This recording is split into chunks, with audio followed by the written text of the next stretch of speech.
Peace, peace. Back again with your host, Dr. Alim El-Bey. First World Order Radio, we're back in the building, no doubt, no doubt. Brother Fahim, are you on the air? My co-host. Hey, I tell you, Washington Ishak, how you doing tonight? I'm doing well, doing very well. We got Google Hangout, we have YouTube, as well as also First World Order Radio, Blog Talk. So we're going to get started on our talk today, and we're dealing with the return of the serpents of wisdom. All right, so that's what we're going to be dealing with tonight, the return of the serpents of wisdom. All right, so just check us out. All right, so we're going to get to it as we normally do. We're going to go to the presentation. We're going to get on to it, Brother L. Hopefully you're watching it from YouTube or either Google Hangout. You can actually see me with the slide presentation if you're on the radio. All right, don't mean that you have to get off the radio, just mean that you need to turn it down and continue listening at least by way of the slide presentation. All right, you can hear it on the radio, or either you can get on YouTube or Google Hangout. All right, so let's get started. Here we're going to share the screen. We're going to get it popping, and we're going to go to the presentation for the night. All right.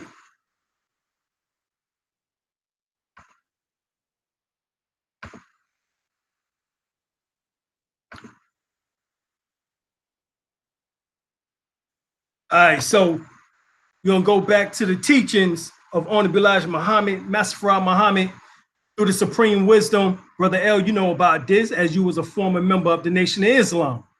The student enrollment. Number 3, rules of Islam. The following questions may be answered 100% before submitting of student to said lesson number 1. All right, who is the original man? The original man is the Asiatic black man, the maker, the owner, the cream of planet Earth, God of the universe. Now, in the 120 lessons of the Nation of Gods and Earth, 5%ers, they take it a little bit further. The original man is the Asiatic black man in the answer, the maker, the owner, and the cream of planet Earth, father of civilization, God of the universe. All right, there actually was a book called Father of Civilization. All right, that was put out, I believe it's back in the 1920s or 30s. All right. If you get your hands on that book, I think I do have a copy of it somewhere in my library. It goes into the fact how melanated people existed not just in Africa, but throughout the whole world, as we're going to get into tonight, because Honorable Black Muhammad told us that long before there ever was a Caucasian or white race on the face of the earth, you and I and our fathers were.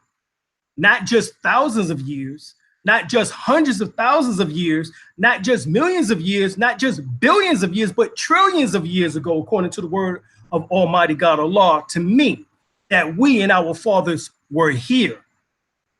There is no birth record, meaning there is no beginning record of the black people. They have been here forever, and forever they have. We do not know nothing about their beginning. There is no prophecies of any ending to them. This is known. The world knows it. All right. Honorable Elijah Muhammad, Master Farad Muhammad, not a silk peddler. All right. You go to muhammadspeaks.com. Now, what is he talking about here? Trillions of years.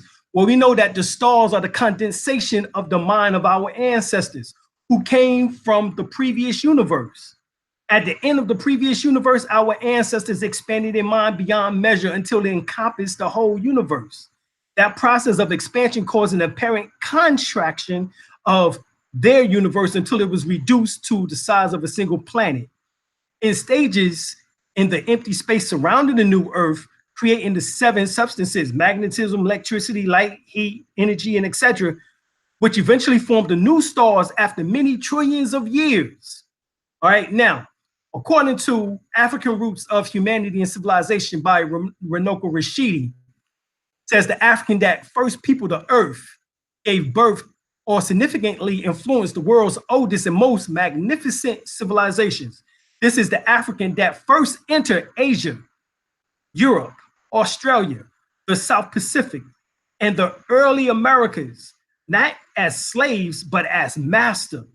We now know, based on recent scientific studies of DNA, which modern humans originated in Africa, that Black people are the world's original people, and that all moderate humans can ultimately trace their roots right back to the people that came from out of so-called Africa.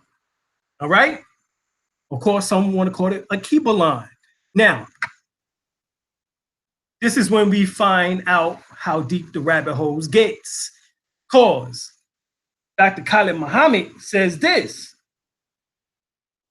we have people now that want to fight us, attack us. You mean you become so sick and degenerate until you will call yourself an Asiatic instead of an African? Well, I use African, all right, just for communication. Are we so stuck on them till we got stuck on stupid? We're not talking about a continent. We're talking about when the landmass of what is called planet Earth was different. And he's talking about when it was Pangea. You just want to claim a spot or the whole thing. Africa is not our home. Let that hang in the atmosphere for a while. I say at this gathering of the masters, Africa is not your home. Africa, as it is called today, is our throne.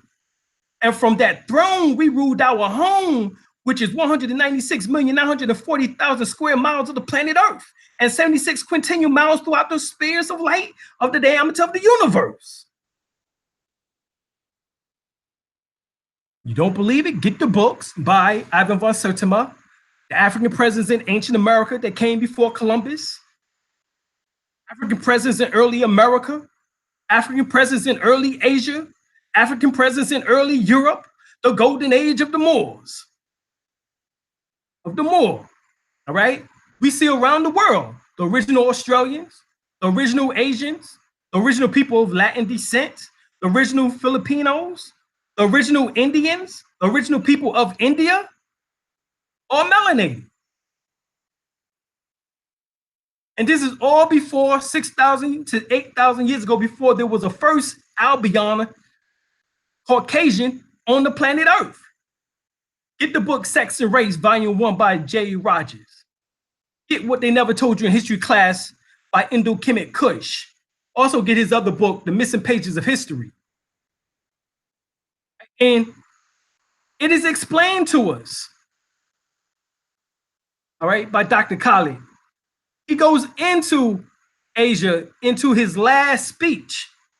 Get the books Forbidden Archaeology and the Hidden History of the Human Race by Michael Creedmoor and Richard L. Thompson. Right? They speak of the Precambrian,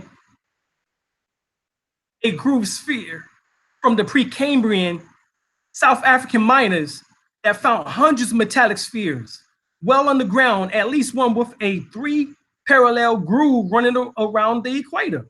According to the scientists, the spheres are found in pyrophilic rock, which is mined in Western Transvaal, South Africa, which is 2.8 billion years old. It says the spheres are not natural objects and their origin is unknown. They obviously was created by intelligent beings. What they call the Clark-Drop spheres. And this is how they look. And this is the one that they talk about with 3 groove lines running across the equator. But they date back 2.8 billion years old, and they found over 200 of them in South Africa.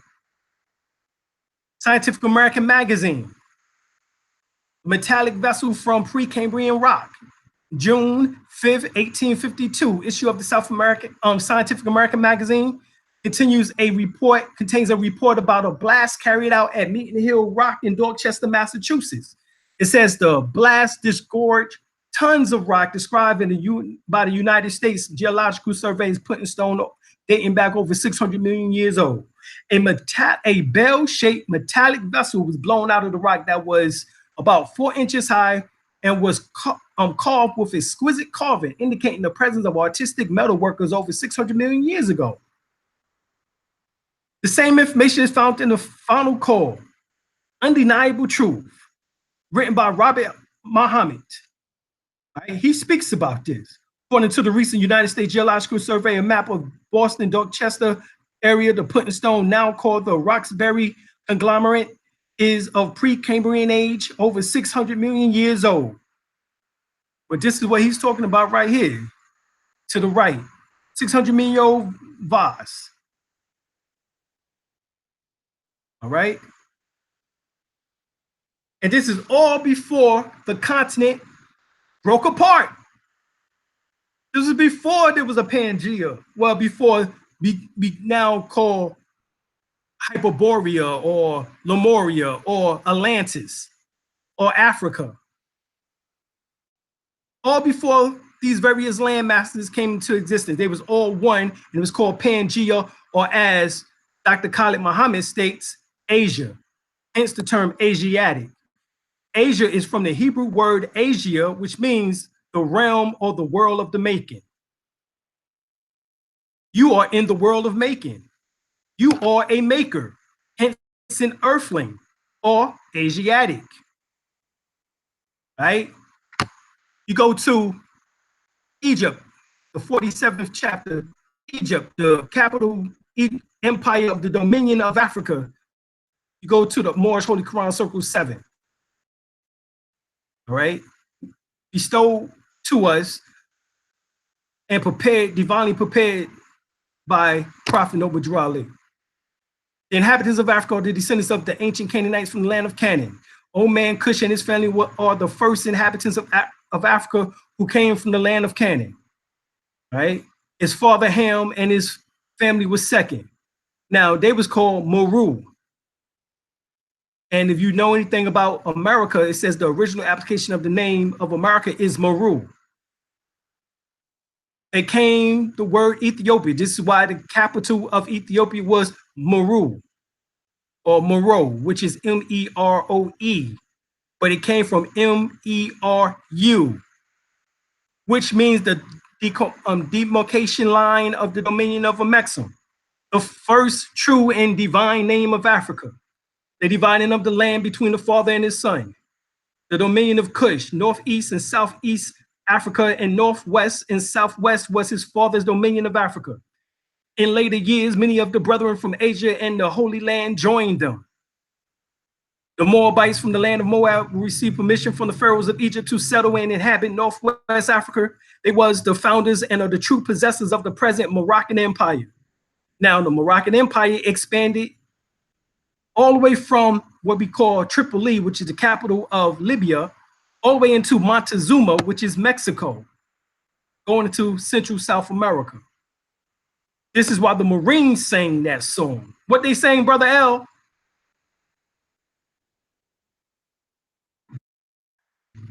What they saying, Brother L? What's they saying?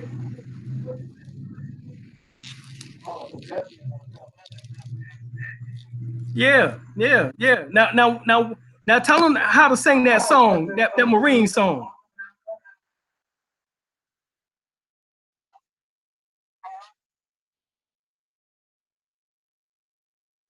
Yeah. That's right. From the halls of Montezuma to the shores of Tripoli. That was the expansion of the Moroccan Empire.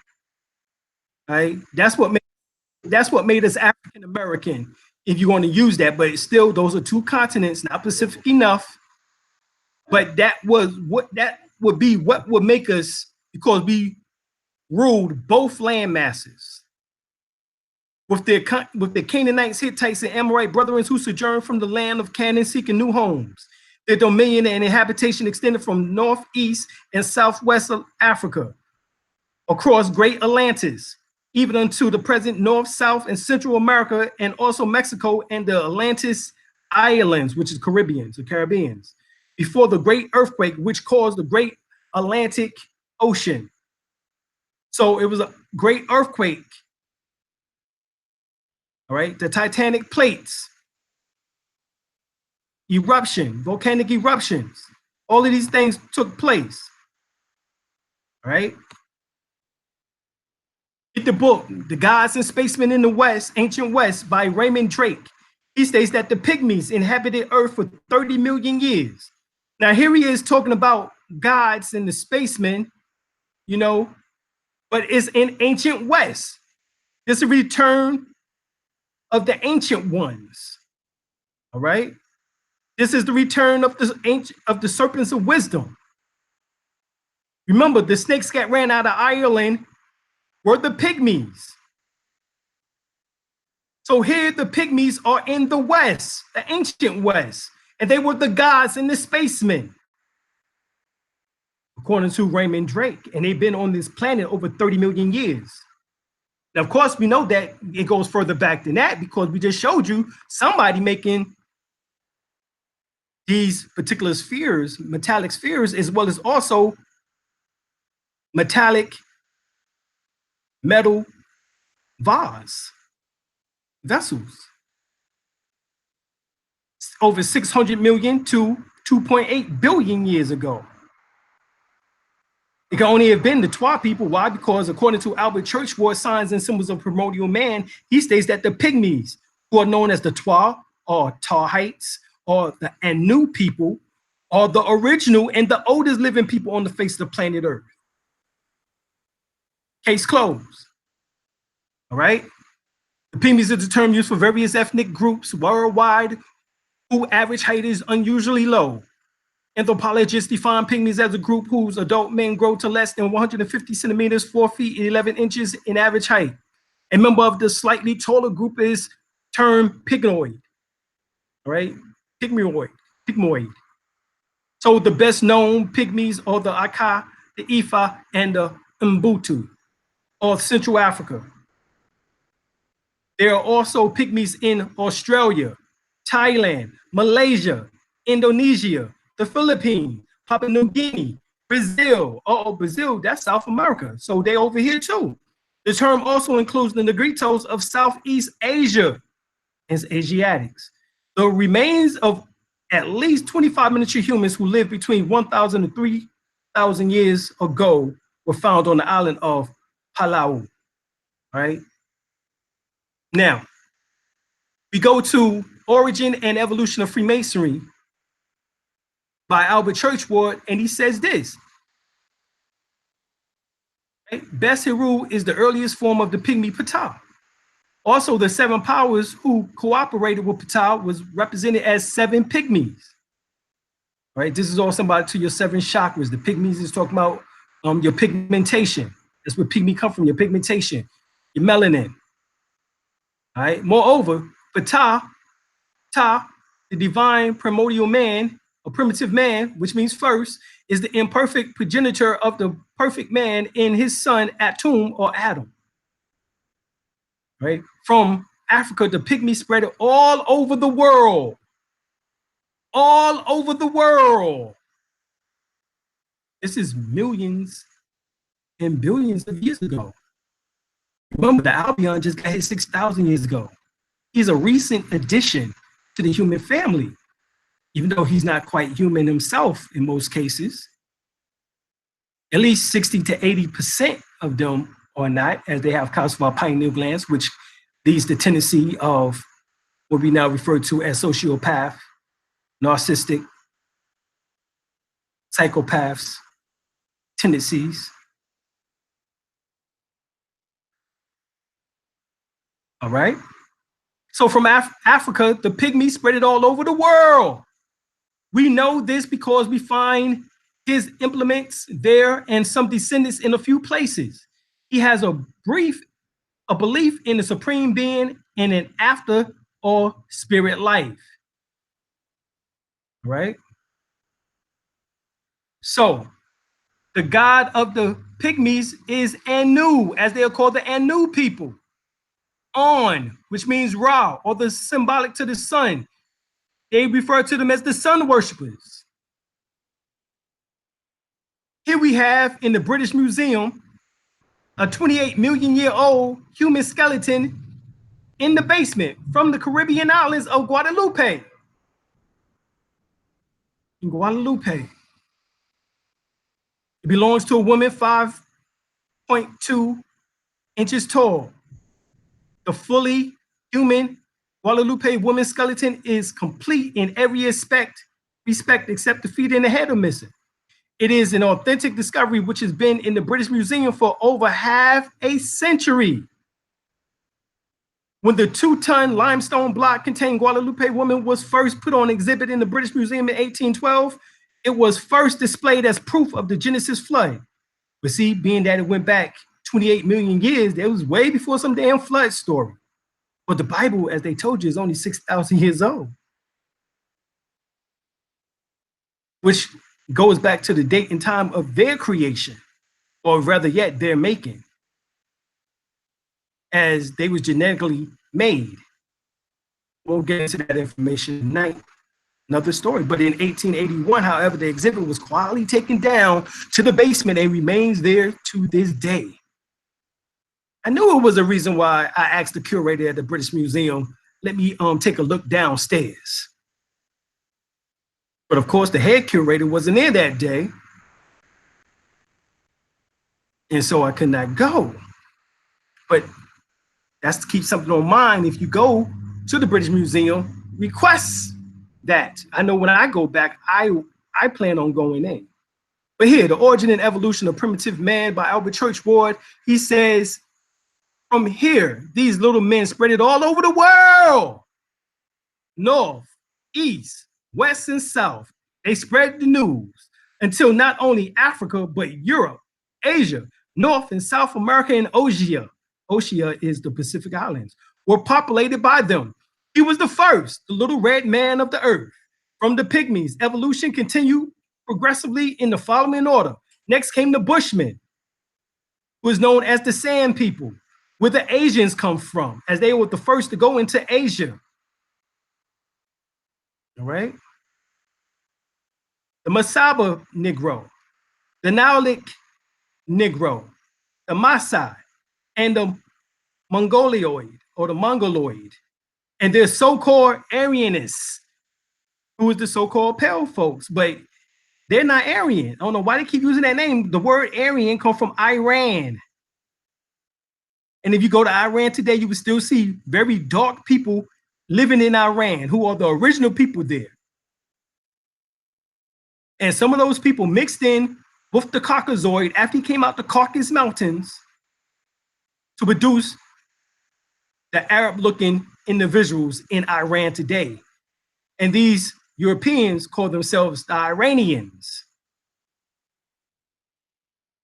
But the first Iranians were the pygmies, the Twa. Why? Because they spread it all over the world. In 1887, Florentino Amiglino discovered apparently man-made heaths, primitive flint stones, carved bones, and a modern-looking human spinal bone in a plesiostratus dating back to 3.25 million year old at Monte Hermoso, Argentina. He also made several finds in the Mesolocene strata in Argentina, 5 to 25 million years old. So why they keep showing you Dagnesh coming from out of Tanzania, Uganda, Ethiopia, near the Lake Victoria, which only dates back 2.8 to 3.2 million years ago, which is monkey bones. I'm showing you goddamn human skeletons in the Western Hemisphere, dating back to 3 to 25 million years ago, to 28 million years ago, and proving historically that the Twa been all over the world at least 30 million years ago. And they obviously go further back than that, as we showed you, because it takes us back into 600 million years here in the Western Hemisphere, when a blast was carried out in Dorchester, Massachusetts, which is Boston. and they found that metallic vessel, a vase. Dates back to 2.8 billion years ago, where they found those in South Africa. So we're not saying that we didn't come from out of Africa, but goddamn, we came out of Africa 2.8 billion years ago and spread it all over the world. And the European just got here 6,000 to 8,000 years ago. On the Black Jaguar says 6,600 years ago. Between 1894 to 1921, archaeologist William Nevin discovered ancient cities in Mexico that dated to the beginning of the Pleistocene era, which was 2.5 million years ago. Some cities was built further into the Tatari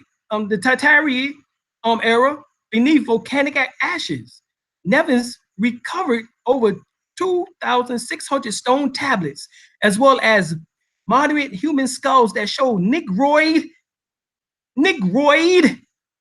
genetic markers. Negroid. Nevins Guerrero's collection is now in the American Museum. But they told you that negroids, genetic markers, was here 2.8 or 2.5 million years ago in the Americas, in what is Mexico, ancient cities. We built them. The United States Geological Survey excavation team led by Virginia Stein McIntyre in 1969. Human habitation was found existing in Mexico for at least 250,000 to 350,000 years based on human artifacts and stone tools tested at the Taloca sites near the city of Pablo. Shortly after the dating of the site was made public, the head of the Mexican Archaeological Department of the Mexican government became very upset with the ancient dates and ordered the Mexican army to close the site and confiscate all the artifacts, and Dr. McIntyre was told to change the date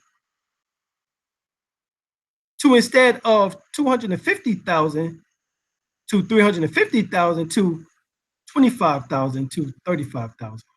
Take a zero off. Personally, I think they took a zero off already. Here we have the first Americans. This is by Richard Naves, University of Manchester, out of England. He says that the Brazilian shows that in the New World was discovered that thousands of years ago, earlier than previously believed. Certainly, there was the time before the time. This is before the time of the American Indian. So before the so-called American Indians were in the Americas, we were all over the world. Prehistoric skulls was found in the layer of soil in Brazilian caves.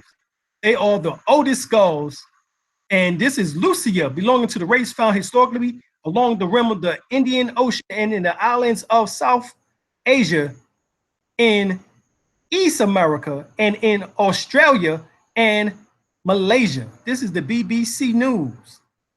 Now, Richard Nave, who is here to the left, British forensic scientist, Dr. Richard Nave, says this: that to me is a Negroid face. It has all the features that you would associate with a Negroid face. Proportions of the face does not lie. Anything about it being a nigger, there's nothing about it. Check this out. He said there's nothing about it. It's not anything about it being a Mongolian, a Mongoloid. Nothing about it. All right, Walter Naves, Dr. Walter Naves, all right, he says the first reaction was not to believe it. But as the results repeated so many times, the result is the exact same thing. The skulls are very similar to the Australian Aborigines and the Africans and no similarities at all with the Mongoloids in Asia, nor with American Indians. All right, just that simple. Here it is, just that simple. You was indigenous all over the world. God damn it. Get the book Man, God, and Civilization by John. He says, I have seen a statuette of a Negro in the archaeological collection of Mr. Ernesto Franco in Quito, which is Ecuador. According to the opinion of local archaeologists, this statuette is at least 20,000 years old. The Autochthonous black race in America was either gradually mixed with the Indian ones or became extinct. No, they didn't become extinct. They came enslaved. They became enslaved and was told that they all came from Africa. The white man bought all the millions of us here from Africa. That was a lie because we already showed that we was all over the world. But in a very remote time, Negroes and Negroids were numerous in the New World, as we already know that, as I've already proven. The Paleo-Americans came from Africa? Well, let's see. Things your DNA company forgot to tell you. Naves further point out, remember Naves is the Walter Naves is one of the ones who said that they repeated the results over and over again and it came back the same thing every damn time. That we was all over the world. Naves further pointed out that the Aboriginals found in North America resemble what currently could be described as African American, an unresolved morphological position between modern South Pacific and Europeans. There was no goddamn Europeans. No Europeans. They're latecomers. They just got here.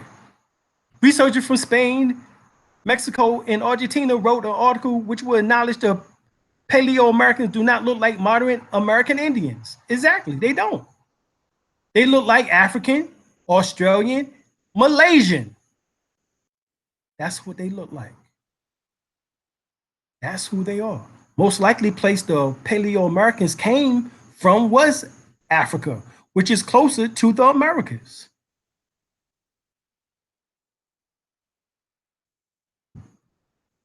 Get the book Susu Economics, the history of the Pan-African trade, commerce, money, and wealth, part 1, written by Paul Alfred Barton. He says, the Mound Builders, they were dark-skinned, woolly-haired blacks who were indigenous, natives to North America and kin to the Olmecs of South America, the Olmecs and Washita, Black Californians, Yamasee or Yamasee, the Californami, and other pre-Columbian blacks of the Americas was part of a prehistoric trade network that began in Africa and spread it worldwide over 100,000 years ago and at various points afterward. 100,000 years was way before the Europeans was once again on planet Earth. They only got here 6,000 to 8,000 years ago. That's it. 6,600 years according to Honorable Elijah Muhammad. That's it. Right? And you add these 2,000 years now, so it would be 6,818 years. That's it. Less than 7,000 years. And we already was doing trade back and forth by way of ships, importing and exporting between our brothers and sisters in Africa and in Americas. And in the Americas. Already. So how in the hell are you gonna say he brought all of us here when we was already doing trade, shipping, and exporting with each other over 100,000 years ago? See, this is the idiocy when you listen to these crackers try to tell you something about yourself and you believe it when it's all in the benefit for them, because if you come from Africa just recently, that means he brought all of you here, and since that is the case, then this land is not your land. This land is my land. That's why he made up that song. And it's your land, at least it used to be. Now it's my land, like it should be. Stop that goddamn foolishness. We was all over the world. According to Earthways, the newsletter of the Sojourner Truth Farm School, 1995 August, reprinted the Freedom Press newsletter, spring 1996. Empress Verdiasi Tierra Washita Turnica Gaston El-Bey. Alayhi salam to the Most Highness, to the Highness, Her Highness. She says the Washita were and still is a nation of Africans who existed in the southern United States and Mississippi Valley region long before the 16th century Europeans arrived, and even before there were Native Americans, the so-called red man, on the land the Washita once occupied and still occupied today. The indigenous people have been all over the world. Once again, the indigenous people have been all over the world, and specifically on the North American continent for hundreds and thousands of years. Actually, there were some Washita here even before the Africans arrived. Why? Because you had some who was already on the landmass when the landmass broke apart with that giant, with that great earthquake, and then you had Africans who came by way of ships, as we said, over 100,000 years ago.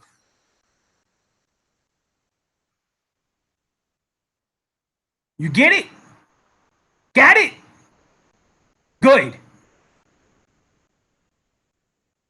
It dates back to when all the continents were in the world were one. Pangea. Their lands, the lands of all earth, were known by the indigenous term, she calls it Mu. So is Asia, Mu, Pangea.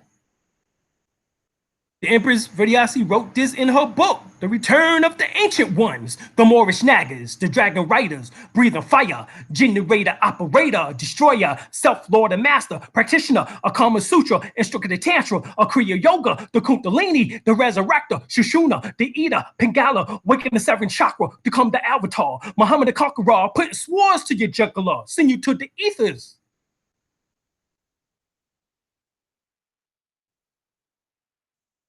It's the return of the ancient ones. That 85% of the blacks over here in America was already here before the slave trade. Only 15% of blacks came from Africa in recent days, in recent times, 400 years ago, or over the 400 some odd years. Whether you say 1619, which would be 400 years next year, or whether you say it started in 1555 by Sir John Hardy Hawkins. It don't matter what the hell you say. We was already here. We was all over the world.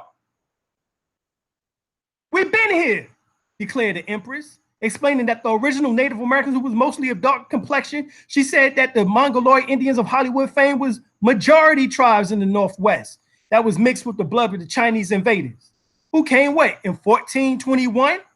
And who came before that in 459 AD.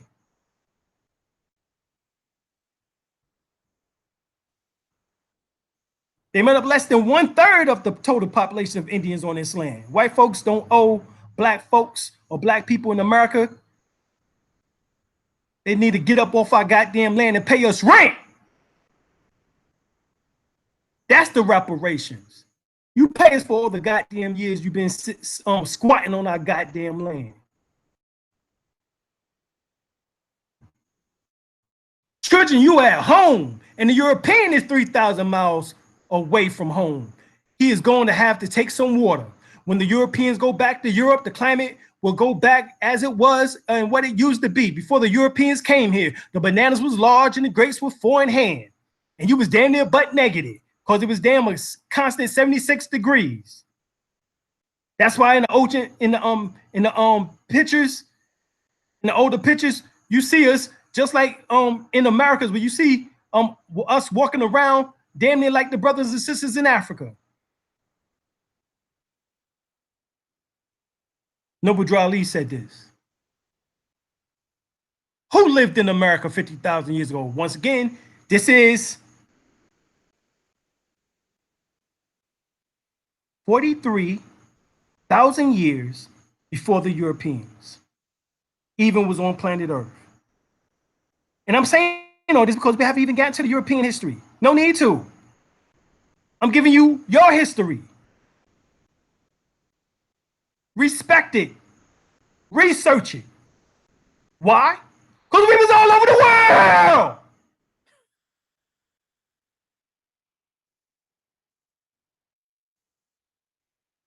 This is by Colonel James Churchward. James Churchward is the brother of Albert Churchward, who was students of one of the greatest Egyptologists, Gerald Massey. He asked the question, who lived in the Americas 50,000 years ago? He speaks about sculptured tablets recently discovered in Mexico, present startling evidence of the prehistoric civilization in the American continent, founded by colonizers from the lost motherland of Mu in the Pacific Ocean. Who are they? Well, we go to Dr. Albert Goodyear, a South Carolina University professor, and he says this: humans lived along the east banks of the Savannah River 50,000 years ago. The 51,700-year-old North American site found in Allendale County, South Carolina, by the Savannah River is less than 30 miles away from the Atlantic Ocean. The evidence for the ancient African migration came in multiple forms. See, he's telling you that we just didn't come once or twice or 3 times a lady. You don't know nothing about that. That's old school. But anyway,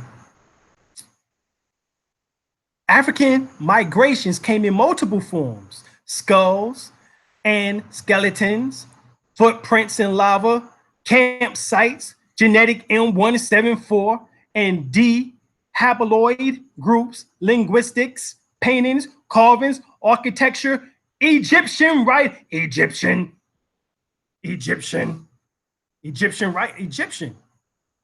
That's old school. You don't know nothing about that. Only if you was a hip hop head back in the days. Egyptian writings, artifacts, and sculptures or structures. So not only were these African migrations, but they was Egyptian migrations because they spoke and wrote and had artifacts and structures of Egypt.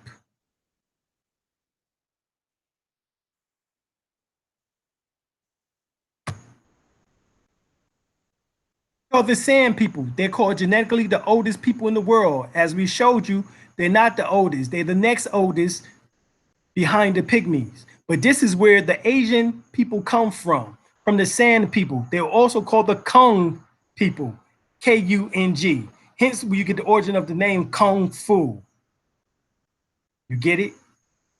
They're the Kung people, also known as the Sand people, in the Kalahari Desert, Namibia, Angola, South Africa, right? The Kung people call themselves the Jew Hohansi, all right? But this is where we find the Asians. The moderate Native Americans closely resemble people of Chinese or China, Korea, and Japan. But the oldest American skulls do not, say archaeologist and paleontologist James Chatham, lead author on the study and the owner of Applied Paleoscience, a research consulting service based in Bothell, Washington. The small number of early American specimens discovered so far has smaller and shorter faces and longer and narrower skulls that later Native Americans more closely resembled the moderate people of Africa, Australia, and the South Pacific, which is the Malaysian. So once again, they keep going back that we was here. This is all science. European scientists, Caucasian scientists, the Albion scientists are saying all of this. Whether it's applied paleoscience, whether it's archaeology, anthropology, regardless of what it is, it's genetics, forensics. They all are coming to the same conclusion that we was already here. And we was all around the world. The first Americans were Africans. Documented evidence. Brother L, you got this book by David Imhotep. And you have the Paleo-Americans, a primer on the ancient American history by Ali. These are some of the additional names and empires of the Moors. Since most of you don't know this, because you're too busy believing the hype. Albion. But you had the Mohad, the Alamohad. You had the Alamoravids, where you get the term Moabites from. That comes from the Alamoravids. That's how we are Moabites. Not the biblical Moabites, because that shit didn't exist. You have the Atlanteans, the Lemurians. That was us. The Aztecs, the Incas, the Mayans, the Toltec, that was us. The Olmecs, that was us. Carthaginians, that was us. The Etruscans, the Cretans, the Minoans, that was us. The Hessians, the Iroquois, the Algonquins, that was us. The Ottomans, the Phoenicians, the Canaanites. If you want to use the biblical, we know that the Phoenician is the actual historical name for the people, and they were the followers. That's where you have the Minoans. It was the followers of men, and the Phoenicians are the followers of Ben, which is the Bennu stone, which is talk of Bennu, which is the form of Heru. Have the Powhatan, right? You have the Persians, or Prussians, the Saracens, the Sumerians, the Turks, the British Empire, who was called the Brutish Empire, which is talking about the Yorkshire Moors, the Moorish Empire, as we already told you, expanded all the way from shores of Tripoli into the halls of Montezuma, Spanish Empire, the French Empire, the Holy Roman Empire. All that shit was ours. But we was all over the world.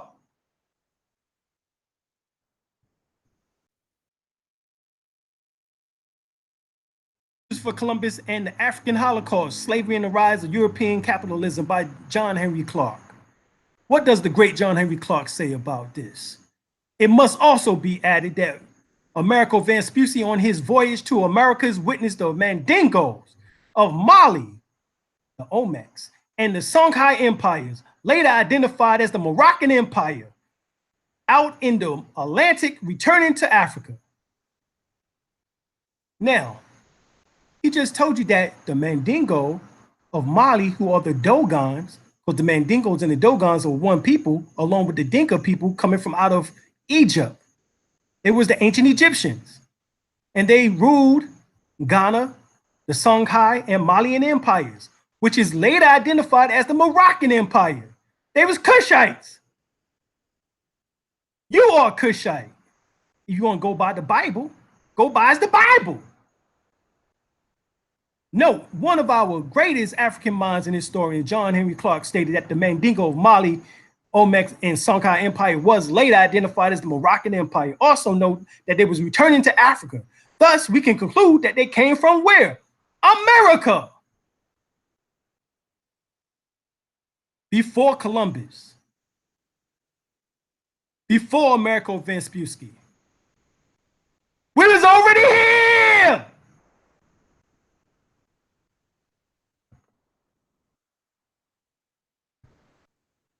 John Henry Clark.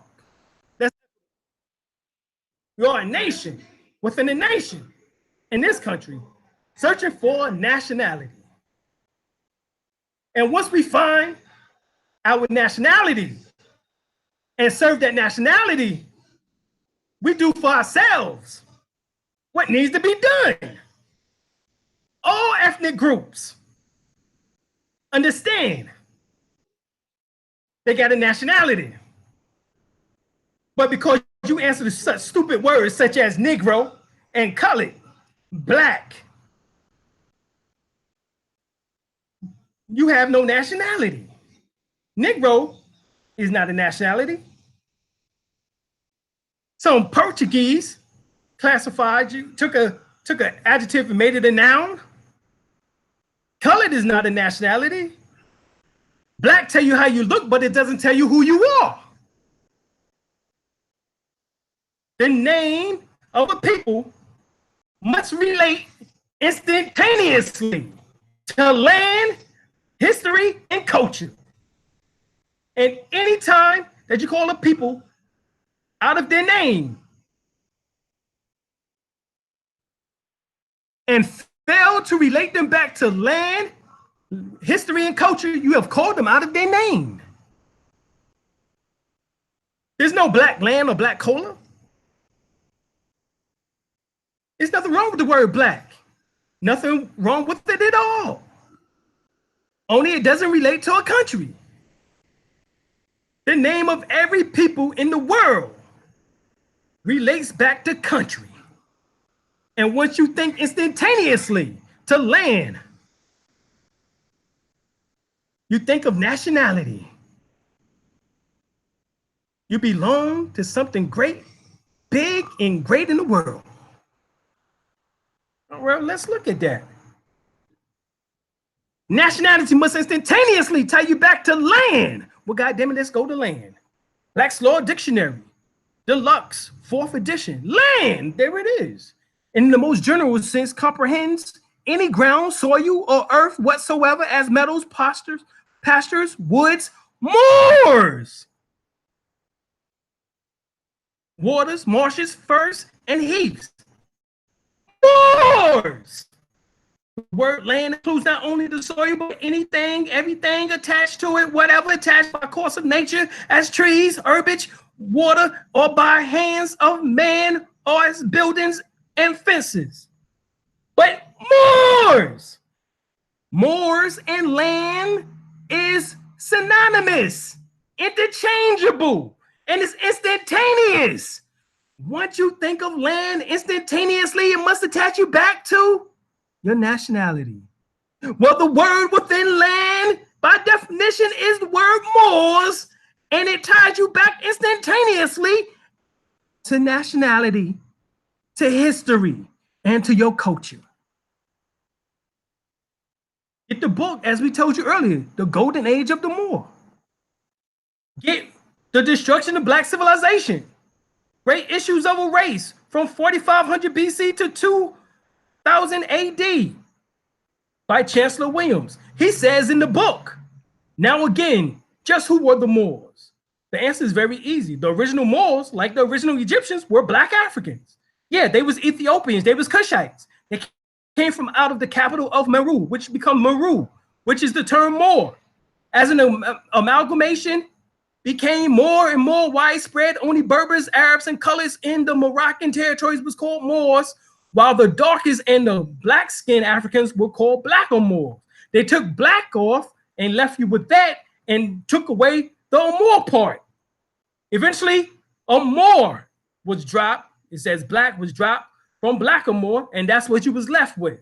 In North America, in North Africa and the Morocco in particular, all Muslim Arabs, mixed breeds, and Berbers are readily regarded as Moors. The African blacks haven't had, check this out, the African blacks haven't even this name taken from them. So somebody stole your goddamn birthright. Them goddamn pale Arabs stole your birthright. He said, have taken from them and must contend for recognition as Moors. So the African blacks haven't had even this name taken from them must contend for recognition as Moors.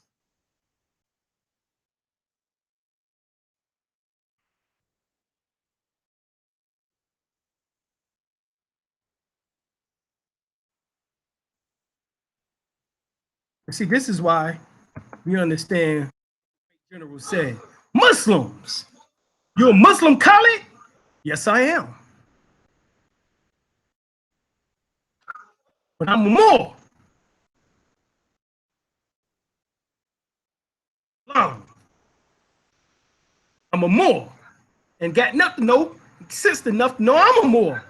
And I would never argue with you, with none of you saying that I wouldn't be a Moor or come among you and say I'm a Moor.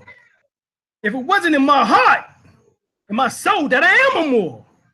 And God damn it, I don't know what the hell you talking about. I'm a Moor. So if I say it, and I mean it, and if I mean it, I say it.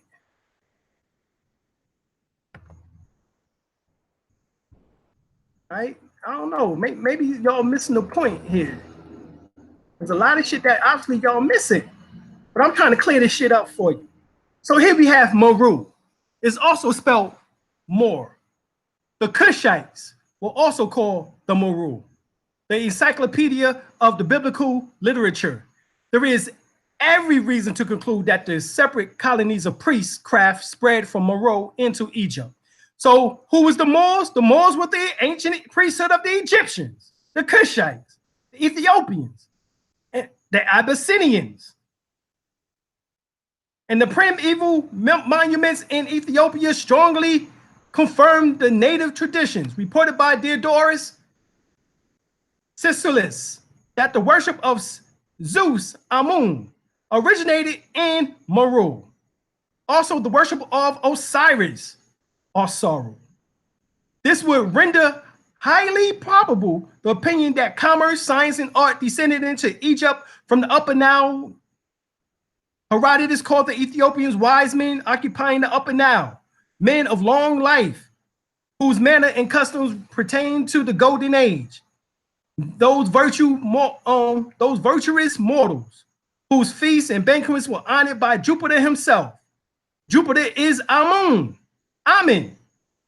The same Amen that all the monotheistic belief systems say at the end of their prayers. Good Christians, Muslims, and Jews. The Jewish, Hebrew, Israelites. In Greek times, the Egyptians depicted Ethiopians as in their ideal state. The Purana, the ancient historical books of India, speaks of the civilization of the Ethiopia as being older than that of Egypt, according to the concept of God and traditional faith of the Meru people of Kenya. So the Meru people still live in Kenya to this day. What does Brother Gitari say? He states that Meru is located at the eastern part of the Mount Kenya.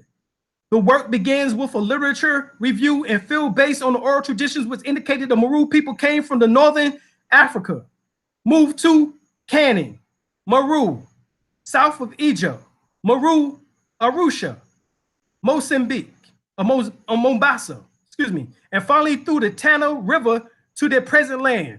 The Meru, the Amuru, the Ameru people also claim that they came along with all Bantu-speaking communities, Eastern, Southern, and Central Africa. The god of the Meru people is Maru Nagu. Remember I told you about the Nagu.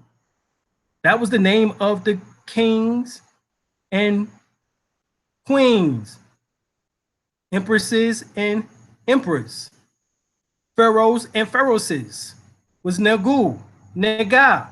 The same god, Meru or Nagai, was founded on the Americas too. The Meru people are called the Nagas. Oh shit.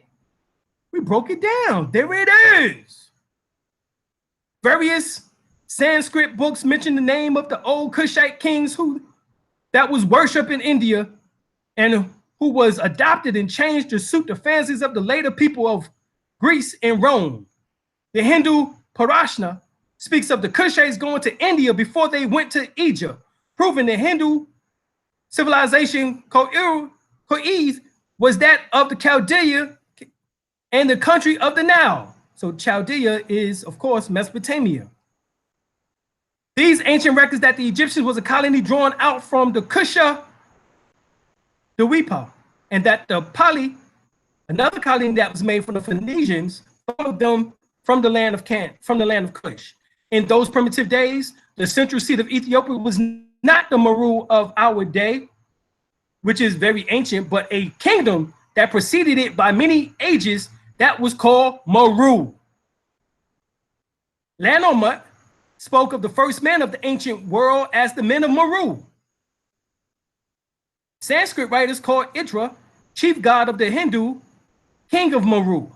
He was deified and became the chief representative of the supreme being. Thus was primitive India settled by colonists from Ethiopia, the Tamil, or the followers of Atum-Re. Early writers said that there was very little differences in the color or features of the people of the two continents. You can go and read Herodotus information, and he tells you this. The so-called first Greek historian. Ancient traditions told of the deeds of Deva Nahusha, another sovereign of Meru, who extended his empire over 3 worlds. In other words, we're talking about not just India, Africa, but also in the Americas. Here's a still that my wife and I seen when we went to the British Museum. The Palamo still, the title of High Priest of Anu. That's what the Moor is, the High Priest of Anu. And who was the Anu people? Was the Twa people. So the Moors were from the Twa people. The Nilotic, who is known as the Nubians, the Cushites. Moor means a high priest to Anu. It also shows that the Sumerian god Anu is originally worshipped in Egypt, but is simply another name for Ampu.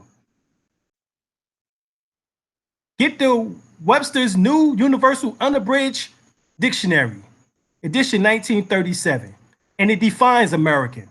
It says it Aboriginal, one of the various copper-colored natives found on the American continent by the descent of European settlers. The following is the original application of the name Meru. So even America was named after Africans. Once again, this was way before the Europeans was once again on planet Earth. And when they finally did get here, that means everybody that was here, they referred to as Indian. Regardless on how many impacts there were from Africa to the Americas, or vice versa. The Meru people are called the Nagas.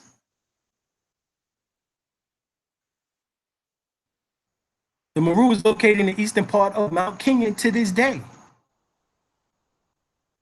Northern Africa, Canaan, which would be Israel. So before you got the Israelis, who was the Zionists fighting the Palestinians, and neither one of them is the original inhabitants of that land. The Meru people was the inhabitants of the land of Canaan. Obians, Eastern, Southern, and Central Africa, the Bantu, the Meru, the Nagas. Name America.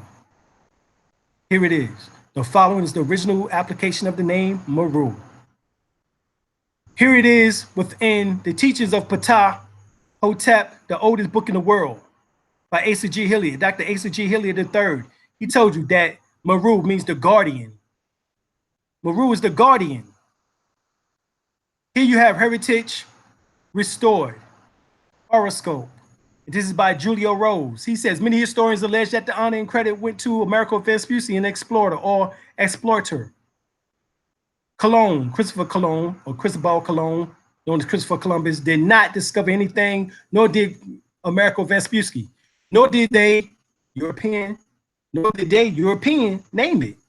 The word America was developed from the Metru Neter name Meru, which means leader, chief, ruler. So not only do Meru means the guardian, it also means leader, chief, ruler. We are the Moors, the Meru people. The word America is how the Greeks called Meru, was pronounced it as Amarukos. From the South African Indians, Tupac Amaru. Well, remember, Tupac's name was Tupac Amaru Shakur. This is who he was named after. The word America bears no relevance whatsoever to Amerigo Vespucci. This word is also borrowed by the Arabic language and is called Amir, meaning ruler, chief, governor, prince, etc.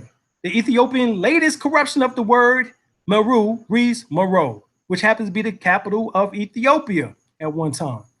If Cologne Christopher discovered America, why then does Veracruz Vespucci enjoys the credit and honors of having it named after him. Well, I showed you the picture, the class before last, in which that I showed you that Amerigo Vespucci was melanated. He was a Moor. That's why they named Omeru after him, in a sense, because it was the same people over and over again. So Meru, Mary, Moreau, chief, director, overseer. So right here, you have a book called Remarks on Sierra Leone. And his European writes that the blacks are kind of men destined by nature to inhabit Africa and America. Such has created them for burning regions. Let us therefore take care not to oppose her views and overthrow the barriers which she has established, but let us preserve their races in their natural purity and not permit the Negroes to inhabit Europe. This mixture of black and white is dangerous to our population, and in time, it may change, corrupt, and even destroy it. Here we have the Mongoloid, the Australoid, right? The Xanthorocratiid, the Malaysian Crotic, or Karatic, and you have the Negroid. Now, if you notice, look under it, you have Mongolian, the Caucasian, the Malaysian, the African, and then right here you have the American. And they call us the Australoid. This is in the McCoy Museum. Why are we called Australoids and we are the Americans? But notice how we look. Well, we gave up some of that information a little bit earlier.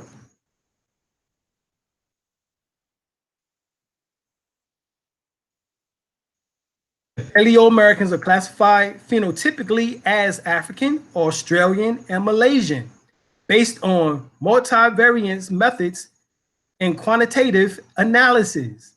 This group should only be sub-Saharan African and Australian population because the Malaysians and sub-Saharan Africans share the same craniomatrix measurements. So that's why they refer to us as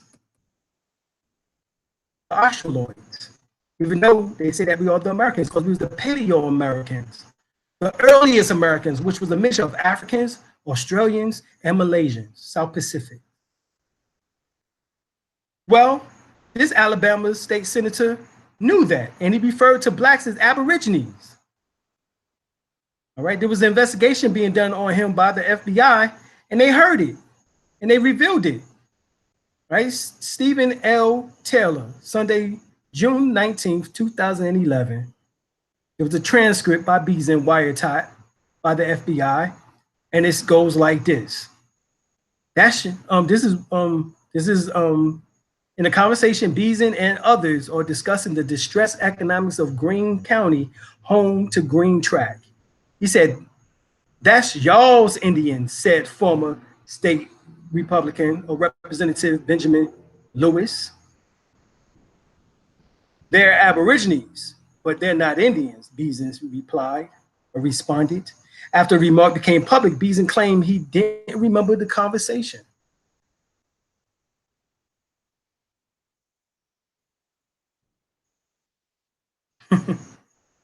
Right, that's what happened. He said he didn't remember. You can go and watch this on YouTube. So the so-called Black Americans are not Indians, but Aborigines. This Alabama's Senator Scott Beeson is 100% right. As the native Mongolians or Mongoloids came to America after our ancestors. Remember, they just got here 1421. And prior to that, 459. 1421 AD, 429 AD was the earliest times. Prior to that, this was a pure melanated continent. In Aborigines, a person, animal, plant that has been in a country or region from the earliest times, an Aboriginal inhabitant of Australia. America, though, It's talking about the Aboriginal inhabitant of Australia, but it also says that it was the earliest time. A person in a country or region from the earliest times is the Aborigine. And plus, Aborigines is a noun. So you are Aborigines, you are more Aborigines. Remember, the American definition is the Aboriginal or copper-colored races found here by the Europeans. Aboriginals are copper-colored races found here by the Europeans. Malcolm X knew that we was Aborigines. He says it in the Black Man's History. 1962, December. Those people who was here before Adam. As he always referred to these people as Aborigines, which means what? Black folks. You'll never find a white Aborigine. Aborigines are called natives, and they're always dark-skinned people. You and I are Aborigines, but you don't like to be called Aborigine. You want to be called American, and there's nothing wrong with that, because American, as we just showed you by definition, is Aboriginals. What he means is that you like to be called United States citizens. Aborigines actually means from the beginning. It's two Latin words. Ab means from, origine means the beginning, and Aborigine is only the term applied to those dark-skinned people who have been on the earth since the beginning of the universe. You know that goes way back.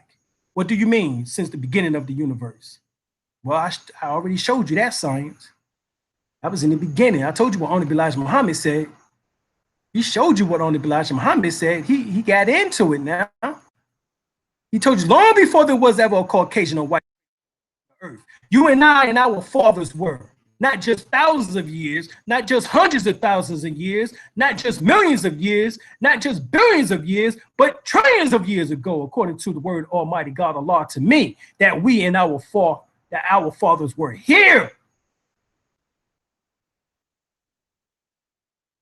We was already here. I know it's hard, but you can't get past this information here. And there ain't no goddamn debate. That shit is over. Where do we go from here? Chaos or community? This is Michael King, known as Martin Luther the King. We're approaching that time. Let me get my Martin Luther King voice. Yes, we're approaching that area when the voice of the Constitution is not clear.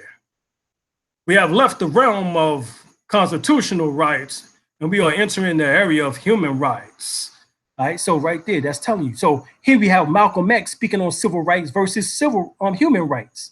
This is what he says, right? Malcolm X, El-Hajj Malik El-Shabazz, or Omar Ali, the son that has come home, right? Right here, we have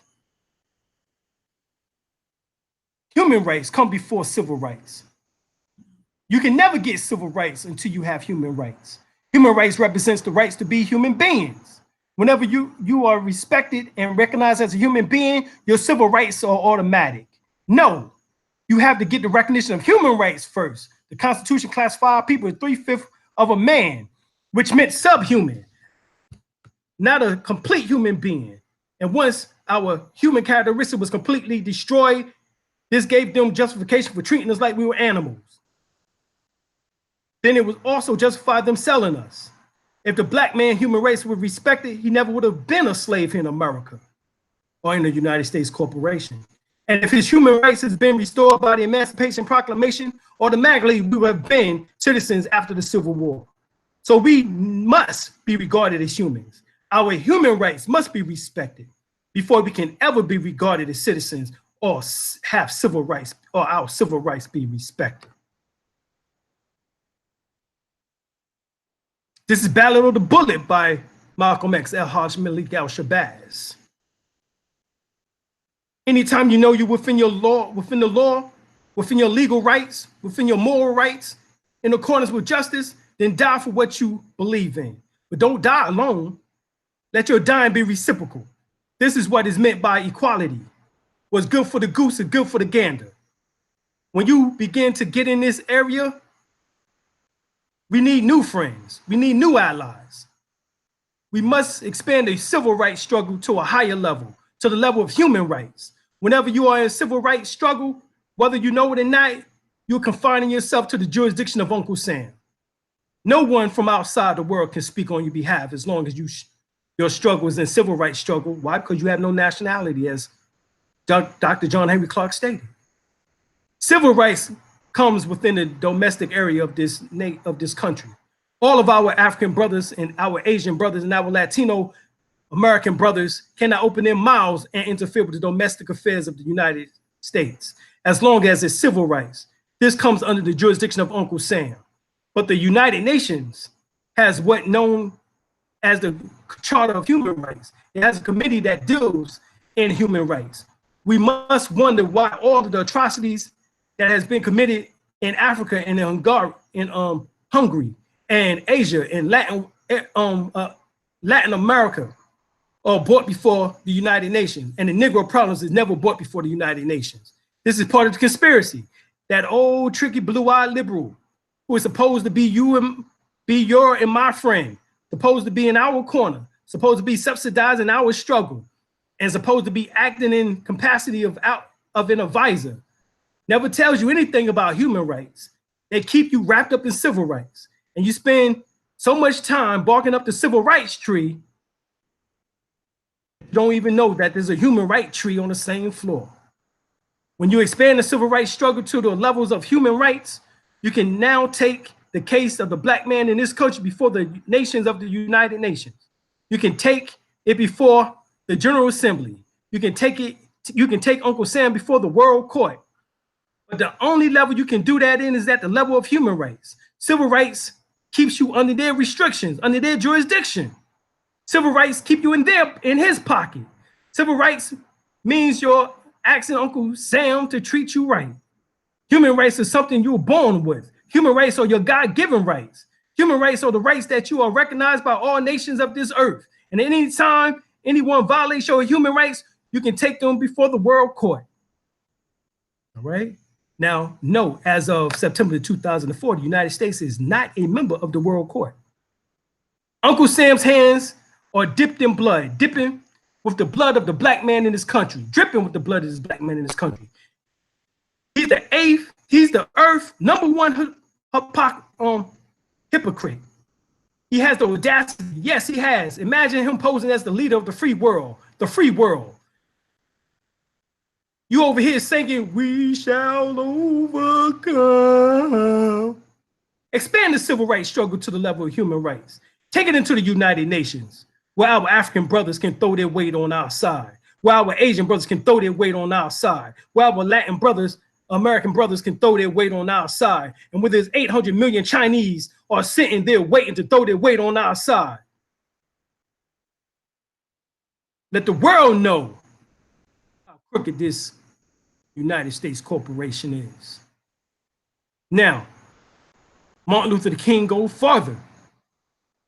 The Negro won and will not stop until he gets his absolute and unqualified freedom, unequal here in the land of his birth, and not in Africa or in some imaginary state. The Negro no longer will be tolerant of anything less than his due right and heritage. He is pursuing only that which he knows is honorable, his, which is honorably his. It was in Playboy, 1965. So before Plymouth Rock landed at Plymouth, we were here. This wasn't Malcolm X. This was Martin Luther King. Martin Luther King said this in the Birmingham jail cell, April 1963. He says, "We will reach the goal." Yes, we will reach the goal of freedom in Birmingham and all over the nation, because the goal of America is freedom. Abuse and scorn though we may be, our destiny is tied up in the destiny of America. Before the Pilgrims landed at Plymouth, we were here. Before the pen of Jefferson scratched across the pages of history the majestic words of the Declaration of Independence, we were here. If the inexpressible cruelty of slavery cannot stop us, the oppression we now face shall surely fail. We will win our freedom because the sacred heritage of our nation and the eternal will of our God are embodied in our echoing prayer. All right, so Martin Luther King, I Have a Dream speech. He says, right here. But 100 years later, the Negro still is not free, languishing in the corners of American society, and finds himself exiled in his own land.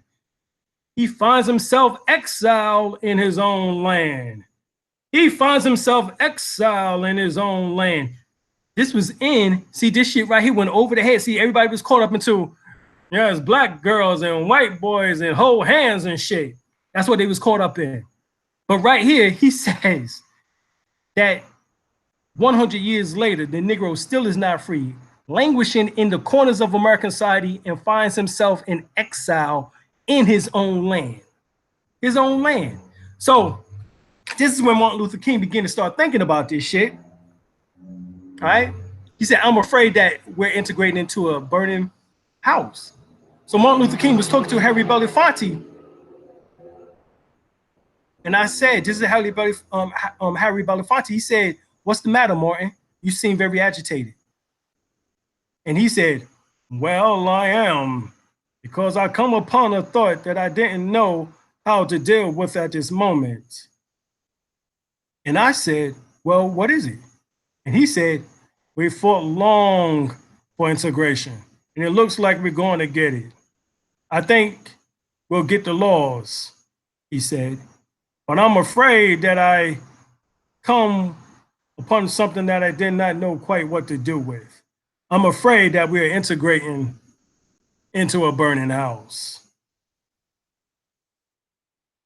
Well, as Martin Luther King said, he languished in the corners of American society and find himself exiled in his own land. Yeah, it is, because here's a statue of an Olmec who looks identical to Martin Luther King.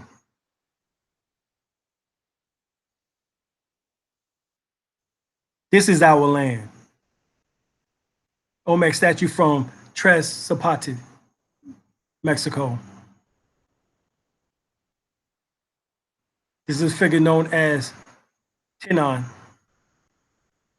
These may have been used as ball court markers, which inserted a wall, so the bust, as shown, has protruded from the wall. It is carved from the pit volcanic stone and comes from Tres Zapote, Veracruz. It is dated 1000 to 600 BC. All right, so this is 1,000 years before Jesus. We was already here. This is a head dating from approximately 1500 BC to 1000 BC. The foundation of archaeology and the related sciences as we know it presently were laid out in the mid 1800s. This was during the time when the Europeans were perfecting their worldwide white supremacy paradigm. The scholars in various fields during this time took the position that it was time to hide this information. This is what they was doing, hiding it. But God damn it, we got writers, we got anthropologists, archaeologists in the hood, and they bring this shit back to us. They read, study, research. I'm one of them. We got to give it back to you. We go to Mexico, we go to Europe, we go to Africa, we go to the various mounds in the Americas and pyramids and find your information. In the book, What They Never Told You in History by Indokimit Kush, the Black God of Ancient America. This is the return of the return of the serpents of wisdom, the Black Gods of Ancient America. This is another 5 gigantic heads of Olmec deities, weighs about 5 tons. Right? From full-size reproduction in the American Museum of Natural History, New York. All right, you go here, you have Professor Wiener of Harvard University in his book, African and the Discovery of America, Volume 3, 1920-1922, Philadelphia. He shows how the culture of America is so closely resemble African culture that one must conclude the African origin of America. The identity of the spiritual civilizations down to the remotest detail in the Sudan and in Mexico. And guess what? This Sudanese or Nubian people was called the Mexicans. that's live in Sudan, Nubia, Ethiopia, Egypt to this day. So we know that Mexican becomes Mexico, and they people become the Mexicans later on. Same people who are known now as the Olmecs or the She people. And elsewhere in America, led by the assumption that other cultural elements, identical in both continents and frequently bearing the same name or African origin. As I showed you, America is named after Africans, African people, the Moors, the Amaru, Meru, America. So lastly, R.A. Jardasbadi, he wrote his book, Ancient Egyptians and Chinese in America. And he points out the Black began his career in America, not his slave, but his master. Not his slave, but his master. The first Americans were Black. The first Americans was Black. What they never told you in history class by Indu-Kim and Kush, the scholarly Latin author C.C. McQuees explained the strong possibility that Black people were the first people in the Americas, out of which later came the red or American race. Or as we would say, later on came the descendants of the Mongoloids, the Chinese. It is likely that we repeat the long ago, the youthful America was also a Negro continent, and that the autonomies of Mexico, the Choctaw, the Coracos of Haiti, and the Matayas of Brazil, and the Albinos of Panama, are the remains of the Aboriginal Negro race out of which developed later, which is known as the Red or American race. All right, this is the study of archaeology and ethnography. Right, this is volume 1. Right, Madrid, 1920. Then you have Professor Alexander von Wutenow, Unexpected Faces in Ancient America, and how Black people was present in America in the most ancient and pre-classical times. The startling fact is that in all parts of Mexico, archaeological pieces represents Negro or Negroid people has been found, especially in archaic or pre-classical sites. The presence of Negroes with their trade masters in America before Columbus, says Professor Leo Wiener, is proven by the representation of Negroes in America, sculptures and designs, but more specifically by Columbus' emphatic reference to Negro traders from Guinea who traffic in a gold alloy, Guinea, or precisely the same composition is bearing the same name as frequently referred to by the early writers in Africa. This is from his book, Africa and the Discovery of America. In this regard, the testimony of Nicholas Leon proves the instructive on how ancient the African presence were in America. In fact, he said that the Black people were the original people in Mexico. So that means Black people were the original people in North America. The almost extinction of the original Negro during this time of the Spanish conquest and the memories of them in the most ancient traditions induce us to believe that the Negroes were the first inhabitants of Mexico. This is the general history of Mexico, 1919. Also see the work of J. Rogers, Sex and Race, Volume 1. Riva Palacio, a Mexican scholar, stressed the points. It is indisputable that in very ancient times, the Negro race occupied our territory, Mexico. The Mexicans recalled a Negro god, Ixtliton, which means black face. Okay.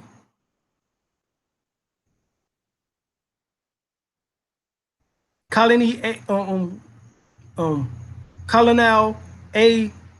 Brackeen say that he saw in a collection in Ecuador a statuette of Negroes that is at least 20,000 years old. He added some statues of the Indian gods in Central America possess typical Negroid features, and certain prehistoric monuments do undoubtedly represent Negroes. This is from the book The Shadows of Atlantis, page 40-42.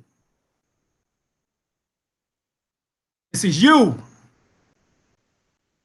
Olmec head, 1500 to 1000 BC. Notice that the dates of the head corresponds exactly with the dates of the destruction of Atlantis, around 1500 BC. So these are the Atlanteans. according to Alim El-Bey. Here you have the book, The African Presence in Ancient Africa, in Ancient America, that came before Columbus. Also get the book, The African Presence in America, before Columbus.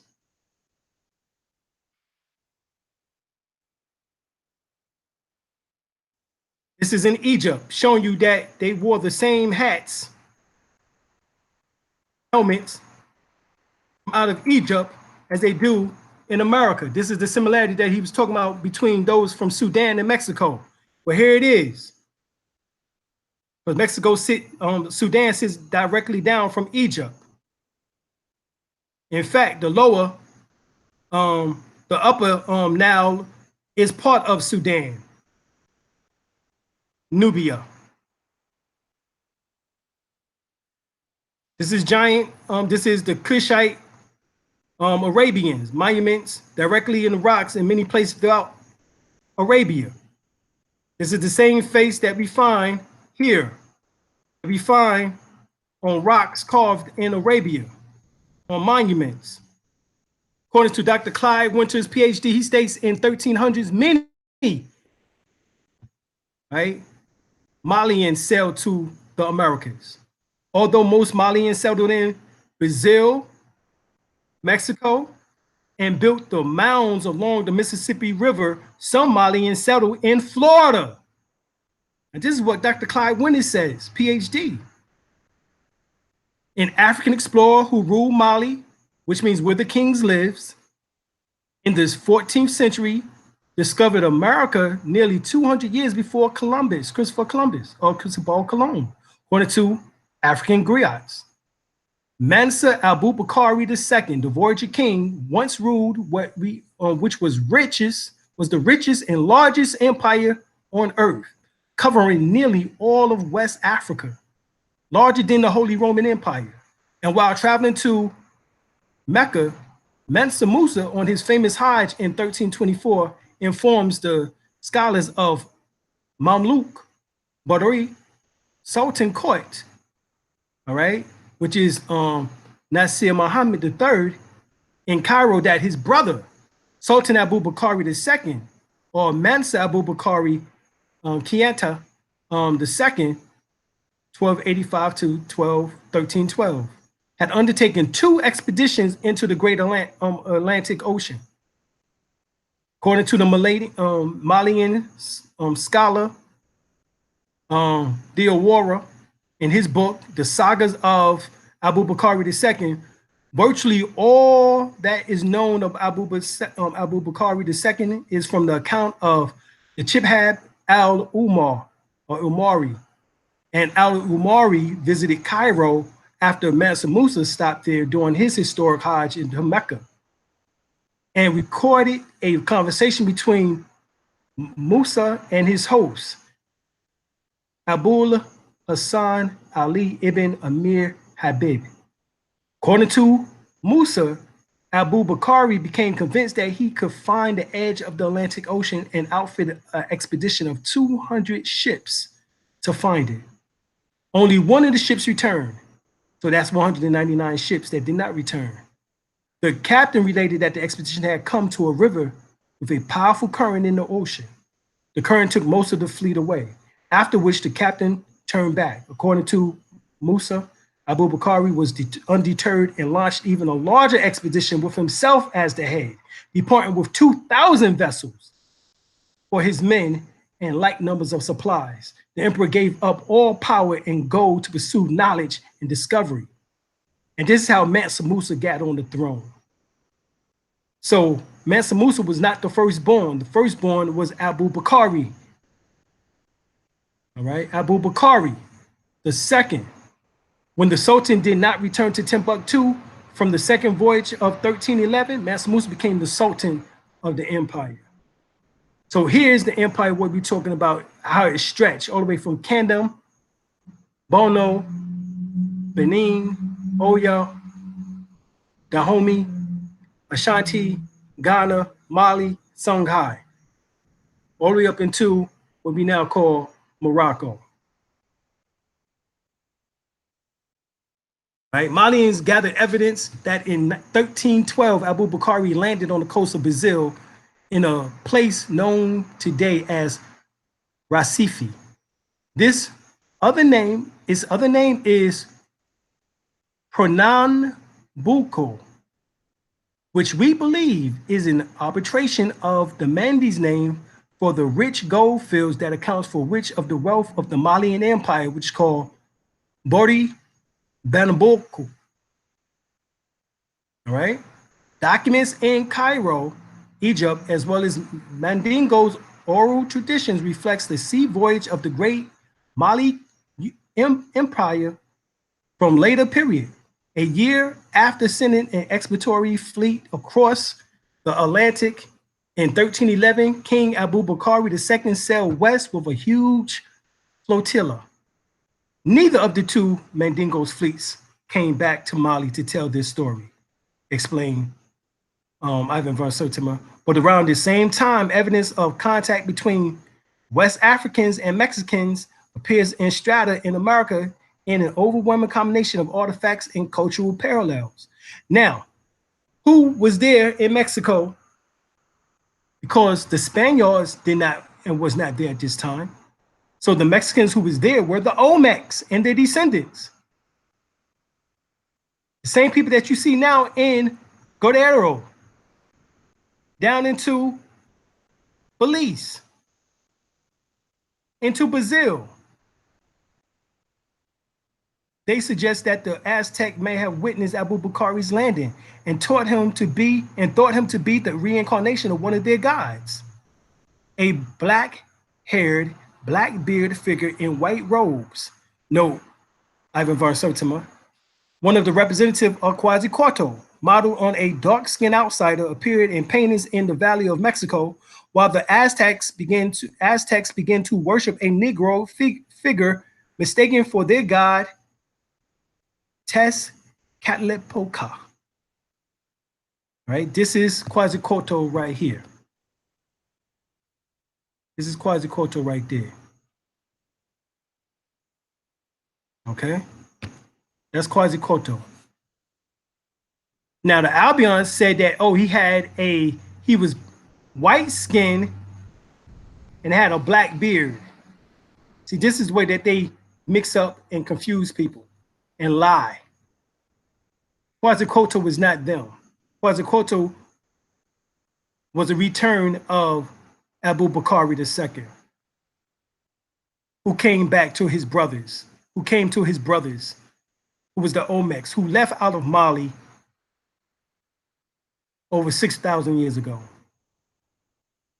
As we know that the Olmecs or She people was here in the Americas over 5,000 years ago. Once again, all right, this is more than 4,500 years before the Europeans came here. We was already here.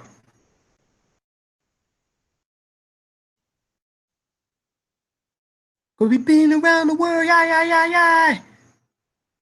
Been around the world. Welcome to America, the land of the serpent gods. Get the book. Return of the Serpents of Wisdom by Mark Amaru Pinkham. But here, in another book, New World Order, The Ancient Plan of Secret Societies by William T. Still shows that America was called initially the land of the plumed feathered serpents by the Indians of Peru. James Price searched an ancient an article written in the Theosophical Society magazine entitled Lucifer, which gave insight into the word America. He said that the chief god of the Mayan Indians in Central America was Quetzalcoatl, who was also known as Kukulkan, who was also known as known as the plumed serpent, the feathered serpent, Quetzalcoatl. That's Quetzalcoatl. Koto means black. So how Europeans confuse themselves with trying to be that image and make them as such, talking about Cortez was thought to be, this was 200 years before Cortez even stepped on the goddamn scene. Abu Bakari. In Peru, this god was called Amaru. You see, Amaru. The word Amaru and Mali are the same word. M-A-R-U is M-A-L-I. The R and the L's are interchangeable, and so are the vowel. In the territory known as Amaru Ka, Price states Amaru Ka is literally translated land of the plumed serpent. Variation, land of the great plumed serpents. He claims that the name of America was derived from America instead of after the explorer Amerigo Vespucci. How come everybody is saying that? This further proves that the serpent wisdom was common throughout all cultures. Well, here's the panther, Ish. The Black Panther, Ish, known as the Black Jaguar. Matter of fact, that's my chief name. I'm Chief Black Jaguar. Prince of the United Watchdog Deduct the Money, or Principal Chief. So here we also see the great god Coco Pali, the great hunter, the black gods of the American Southwest. Coco Pali is also known as fertility god and hunter among the Hopi and Zuni people of the American Southwest. As the spirit of fertility, he is seen as responsible for introducing corn agriculture to various people across the Americas. Coco Pali was first found in Anazi, all right, rock carvings. The Anazi rock carvings, but he also appeared in the Mississippian artifacts. Throughout South America, he is known as Ikoko. He is believed to descend from the Mayan Ichua. Kokopelli is identified with the southwestern Tiwa people's god, Nepokwai, a great hunter who is described as black. One of the black gods, here it is. Notice also that he's wearing African leopard skin, just like the great chiefs. Hence, you see the black leopard here.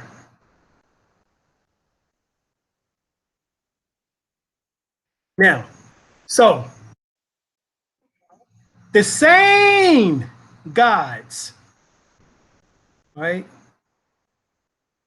and goddesses, or the same Malian, Songhai, Morocco empire people that came with Mansa King Abu Bakari II, Mansa Musa's brother, came from these same areas that they now claim that they brought you from. They brought you all from West Africa. But this is 200 years on 2,020 ships at one time. Not no goddamn 1 or 2 ships going back and forth every goddamn 3 months to 4 months of the European trip over a 400-year period, or in particular from 1619 to 1865.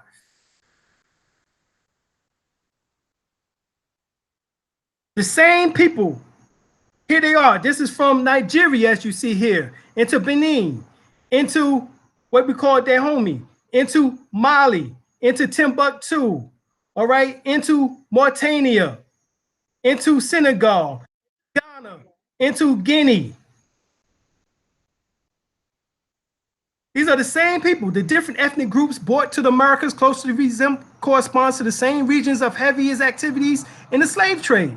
So the same areas that Abu Bakari brought his people from on 2,200 ships are the same ones that they claim that they got your ancestry from. Coincidence? Over 45 distinct ethnic groups was taken to the Americas during the trade. At least this is what they tell us. Out of the 45, the 10 most predominant according to slave documents are the areas listed below. Right? The GB speakers of Togo, Ghana, and Benin, the Akan of Ghana, and the Cote d'Ivoire, the Mbundu of Angola, the Bakongo of the Democratic Republic of Congo and Angola, the Igbo of southeastern Nigeria, the Yoruba of southwestern Nigeria, the Mandi speakers of Upper Guinea, the Wolof of Senegal and Gambia, the Kamba of Cameroon, and the Makua of Mozambique. The legacies in Africa, America, Caribbean, and Europe. The same people from the empire of Abu Bakari, same exact area, they claim that they came and got the same exact people from the same exact area, same speakers, 200 years later, over a 200-year span. If you're going to start at 1619 to 1865, it would be about 250 years. Some add 1555 because of John Horsey Hawkins. Whatever the case is, this is still 200 years, over 168, almost 200 years before Christopher Columbus sailed, that we came on 2,200 ships before Christopher Columbus, before Alberto Vespucci, known as Americo Vespucci, before Cortez.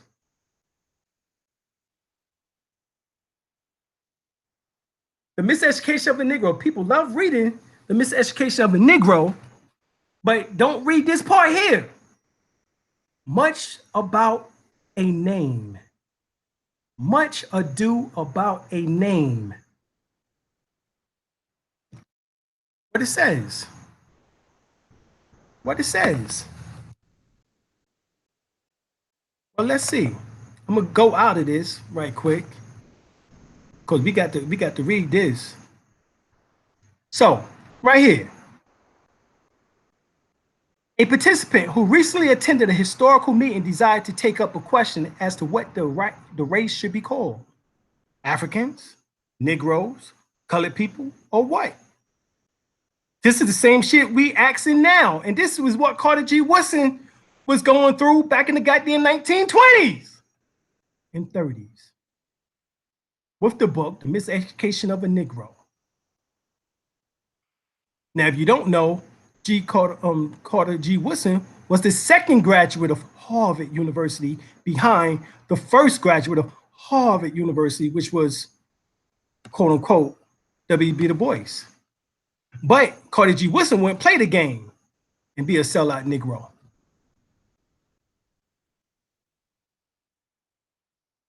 Carter G. Woodson decided to write for Negro World, which was the magazine by UNIA and ACL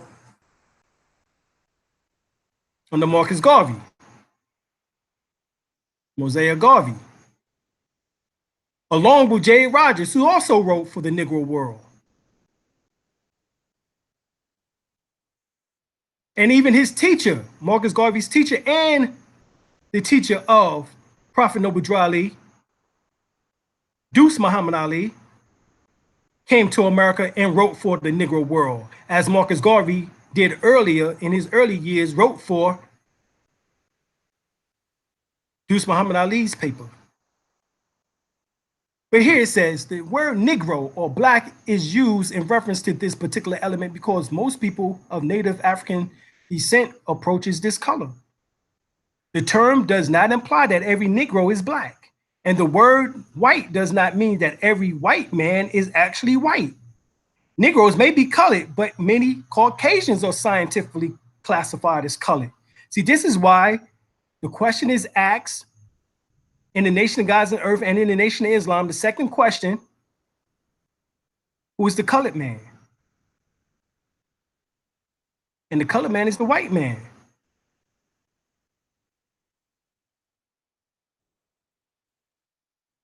We are not all Africans. Moreover, because many of us were not born in Africa. And we are not all Afro-Americans, which is African Americans, because few of us are natives of Africa transplanted to America. Wait.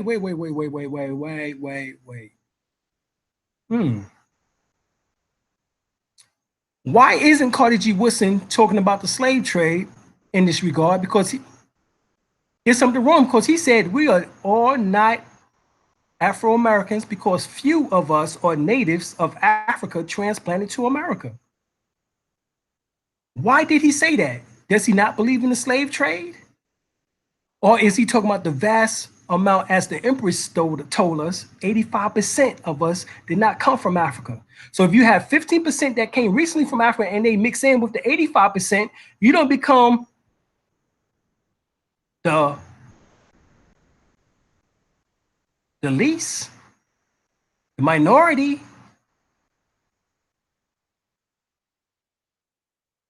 You still be the majority. Okay, for example, you have coffee, which is black. You might add some cream, but it don't become cream. It's still what? Coffee.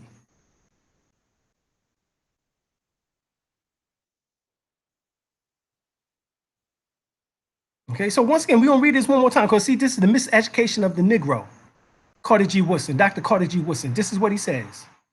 We are not all Africans. Moreover, because many of us were not born in Africa. And we are not all Afro-Americans, African American, because few of us are natives of Africa transplanted to America. I'm just gonna let that, as Dr. Khalid Muhammad said, let that shit dangle in the air right quick. Let that shit dangle. Dangle. You know what I'm saying? Dangle. All right, that's what we're gonna do. We're gonna let that shit dangle. All right. Think about it. Think about it. Special way. You don't know nothing about that shit. That's old school. All right, so right here. So all of this, Cortez, Christopher Columbus, all of this shit came under the doctrine of discovery. Based on the doctrine of discovery, you know what I'm saying? We had Pope Alexander the Sixth, the same one who got you worshiping white Jesus as his son. Okay? The same one who got you worshiping Jesus as his son, Caesar Borgia, Pope Alexander the Sixth. Okay? Heard of Columbus' successful discovery, he promptly issued the Inter Cetera Bull on May 3rd, 1493, in which he declared that the Catholic faith and Christian religion be everywhere increased and spread, and that barbarous nations be overthrown and brought to the faith itself. So it was recommended that wherever the Europeans went, that they would enslave the sons of Ham. He called on the monarchs of Spain and Portugal to subdue and convert all native lands and possessions. In essence, he decreed that unconverted heathens had no rights. So unconverted heathens had no rights. So he declared war on us.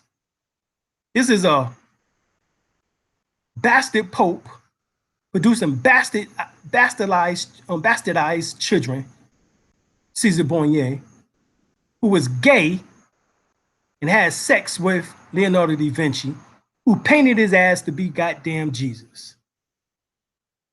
The same faggotized, homogenized, pasteurize Jesus, pale out beyond Jesus you worship today. Even when indigenous people signed a treaty, it was considered non-binding because they was non-entities under the canon law.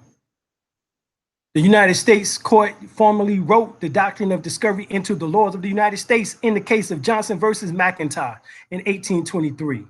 Chief Justice John Marshall wrote, whose authority it is made against all other European governments. Indian people are still denied their rights simply because they are not Christians at the time of European arrival. Stephen Newcomb. Few people realize this legal distinction between Christians and the so-called heathens, i.e. indigenous people, Native Americans, the people, is still the law of the land. Based on the doctrine of discovery and the results of federal law, the United States continued to deny indigenous people the recognition of their sovereignty and treaty rights in their own ancestral lands of North America. This is what the fuck Martin Luther King was talking about. That we languish in the corners of American society, still exiled on our own goddamn land. Indigenous people still have unalienable, natural law rights to complete sovereignty as indigenous or independent nations. This has never been refuted in American law, although the treaty law has not been respected. All right? So, you got to understand that. All right, so here we have indigenous. Those people having historical continuity with pre-invasion and pre-colonial societies consider themselves distinct from other sectors of societies now prevailing in the territories or parts of them. They form at present non-dominant sectors of society and are determined to preserve, develop, and transmit to future generations their ancestral territories and their ethnic identities as the basis of their continued existence as people in accordance with their own cultural patterns, social institutions, and legal systems. Here you have the Inter-American Declaration on the Rights of Indigenous People. Indigenous people, this is how it's defined, y'all. In this declaration, indigenous people are those who embody historical continuity with societies which existed prior to the conquest and settlement of their territories by Europeans. So we already know that we was already here, as I already proven in this presentation. And then it says, as well as people brought involuntarily to the New World who freed themselves and reestablished the culture from which they've been torn. So this includes those who came from Africa, the 15% who came from Africa, not just the 85% who was already here, but even those who came from Africa, the other 15% that just came from Africa. So 100% of us is indigenous people, based on this definition from the United Nations, from the Inter-American Declaration on the Rights of Indigenous People. Self-identification as indigenous and tribal shall be regarded as fundamental criteria for determining the group to which the provision of this declaration applies. Black's Law Dictionary 7th edition, natural person is indigenous. Look up natural person in Black's Law Dictionary 7th edition. Natural person is indigenous, native, the original. Who's the original? The Asiatic black man, the maker, the owner, the cream of planet or father of civilization, God of the universe, God damn it. Get it right. We was already here.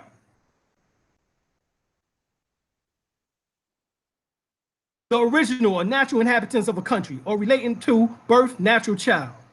Within the words indigenous is the word gene, which means to give born, birth, or freeborn. Unlike the word native, which refers to one's residence, indigenous refers to one's direct ethnicity. This is why we like the word indigenous even better than native. Natural person, a human being as opposed to artificial or fictitious persons, such as corporations. The phrase natural person does not include corporate entities, but the phrase person without qualification may or may not include artificial persons, depending on the context. Thus, the phrase no persons in the 14th Amendment Equal Protection Clause has been held to include natural and artificial persons. It's through the 14th Amendment that they made you into an artificial person, if you accept it, even though the 14th Amendment was never fully ratified. The same phrase, no person in the 5th Amendment privileges against self-incrimination clause has been added to include only natural persons and no corporations, since the privilege is personal and may not be asserted by an artificial person. Barron's the 3rd edition. So you want to be in full life, continuing in both physical and civil existence. That is neither actually dead nor civilis mortuus. You're not civilis mortuus. You don't want to be civilist more too. This is what Martin Luther King was fighting against. This is what Malcolm X, El-Hajj Malik Al-Shabazz was talking about. Civil rights or human rights. You only going with civil rights that's under the Uncle Sam's jurisdiction.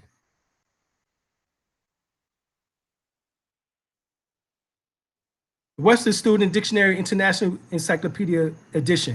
Native is born or produced in the region or country in which that one's live. Indigenous, or one pertaining to one's birth or its place or circumstance, natural rather than acquired. Inborn of or pertaining to original inhabitants, usually applied to non-European peoples. Why? Because they can only have acquired it. They was not naturally here. In fact, they're naturally nowhere on the planet, because they was artificially made. They're artificial. They're test tube babies. Experiment gone wrong. The Supreme Court of Colorado has ruled. Colorado Anti-Defamation Commission versus Case 380. Page 2D 34. 1962. Talk about natural rights. Inherited rights and liberties are not creatures of constitutional provision as the national or state level. The inherited human freedoms which mankind is endowed or antecedent to all earthly governments, rights that cannot be repealed or restrained by human laws, rights derived from the great legislator of the universe. Thus, the only way the government will contract with you is if you waive your inalienable or unalienable rights and agree to be under their jurisdiction. Privileges, statute codes, rules, regulations, ordinances, policies, all of that shit is color of law and put you in the artificial category.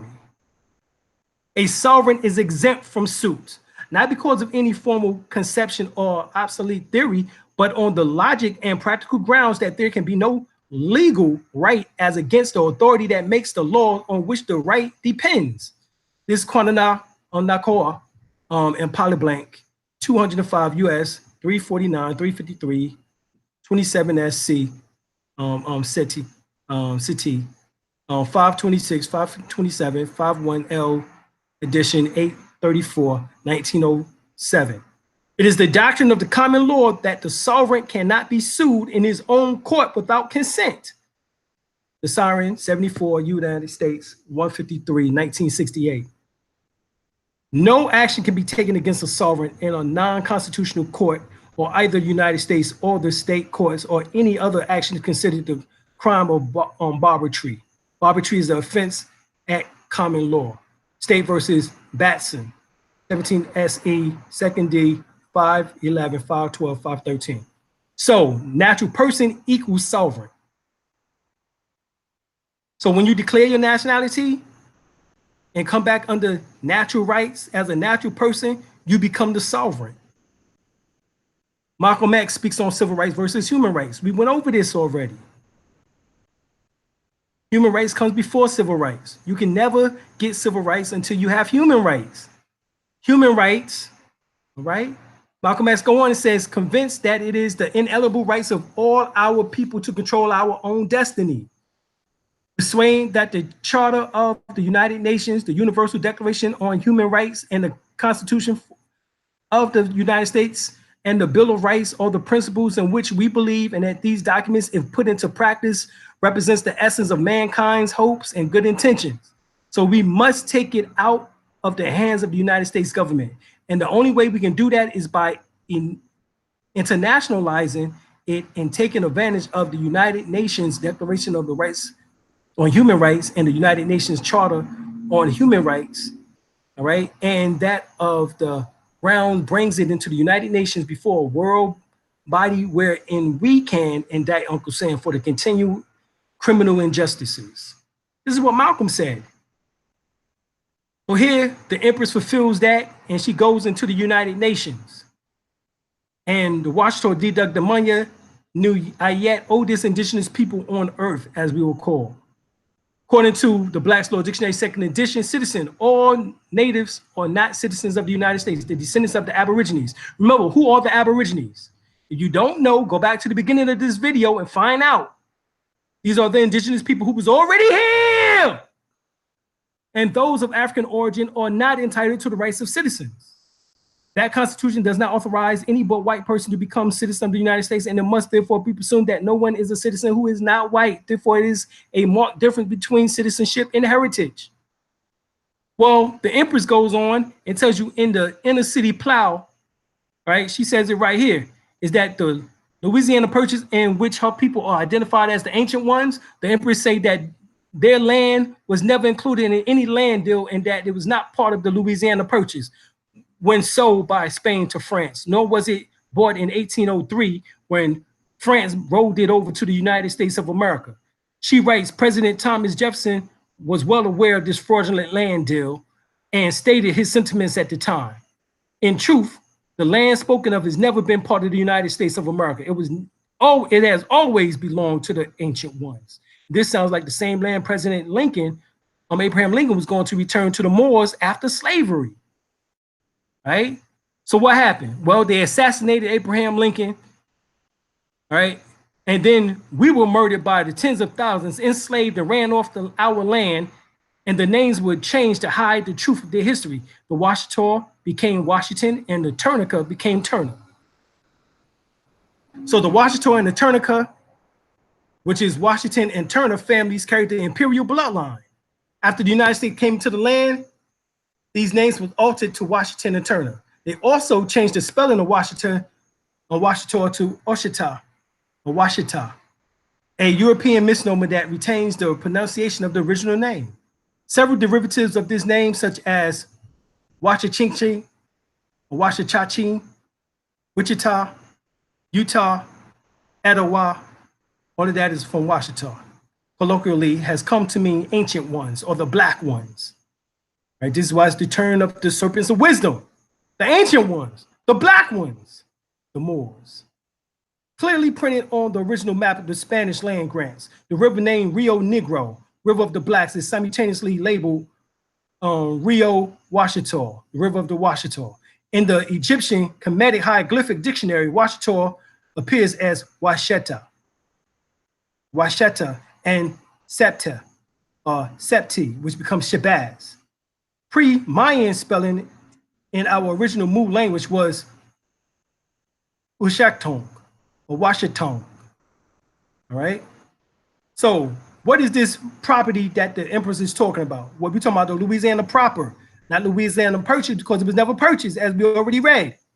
Consists of the states Montana, North Dakota, South Dakota, Wyoming, Minnesota, Nebraska, Colorado, Kansas, Iowa, Missouri, Arkansas, Oklahoma, Louisiana, right? Texas, Alabama, Utah, New Mexico, portions of even so-called the 13 colonies, all the way up into almost the whole of Canada and even parts of Florida. Here's a better picture you can see. This is from an 8th grade notebook, workbook, or history book, social studies book, whatever you want to call it. And it shows you all the way up from out of Louisiana, the Louisiana Purchase. And actually it's fuller than this. But the goes called the Seminoles was in Florida region. And Alabama was the creek. So all of that right there was all up in there too. So here we have the grant, the land grant that the Empress is talking about, of that land deal that is never sold or bankrolled over to the United States. This is a proven fact. Here is the land grant right here. Get the book, The Discoveries of America, an Outgrowth of the Conquest of the Moors by the Spanish or Spaniards. Where that came from? Well, remember, we told you about the doctrine of discovery of Pope Alexander VI. He commissioned the Spaniards, the Portuguese and Spaniards, to go forth and conquer the Moors. But what it says, the discovery of America and the outgrowth of the conquest of the Moors. The Moors are the discoverers of America, as we showed you already. And so the Empress took that back by going into the United Nations and making us a nation once again. The Washita deduct the money nation on the Washita. All right. She says one nation cannot make laws in another nation. One nation cannot make laws on another nation's land. One nation cannot steal or sell another nation's ancestral artifacts and property, then flood their sacred places with indigenous people lands that have always belonged to their ancient ones, who is protected by treaty signed by the protector or protectors. It is further proclaimed that all indigenous sacred sites and grounds shall be returned to the descendants of the ancient inhabitants to ensure preservation. But it's further proclaimed that I would take all indigenous nations, tribes, communities, and villages with our land, river, and wildlife under the protection of the Empire Washington D. Money.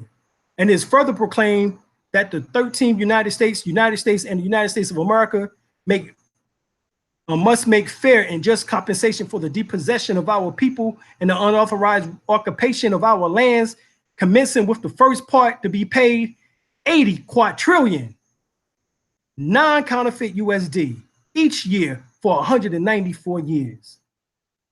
This being, now this is back in 1997. All right, so we count from there, it goes up to more than 194 years. But this being the third and final notice of the outstanding debt of the 13th United States, and the United States of America, based on the claim filed that is yet to be settled or relieved. Be it further proclaimed that this proclamation be sent to the governments of the 13 United States, the United States and the United States of America, as well as the governments of the member states of the United Nations and the non-governmental organizations concerned. Therefore, it is now proclaimed in legal session convened this fourth day of the second month of the 1997 of the Common Union, Common Era. And as you see here, this is the signature of Verdiasi Tierra, Washington Turner, or Turnica Gaston El-Bey. All right.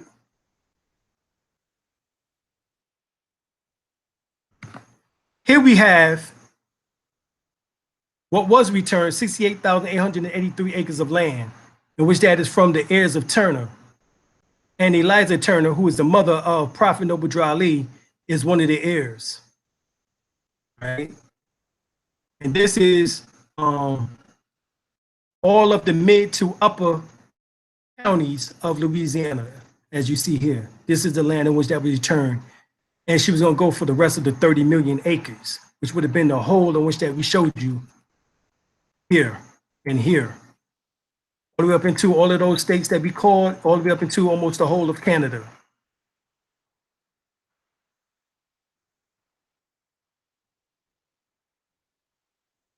All right. The Turner heirs versus the United States and how we won that case. Right. And if you notice, you go over here to the last paragraph and it comes down.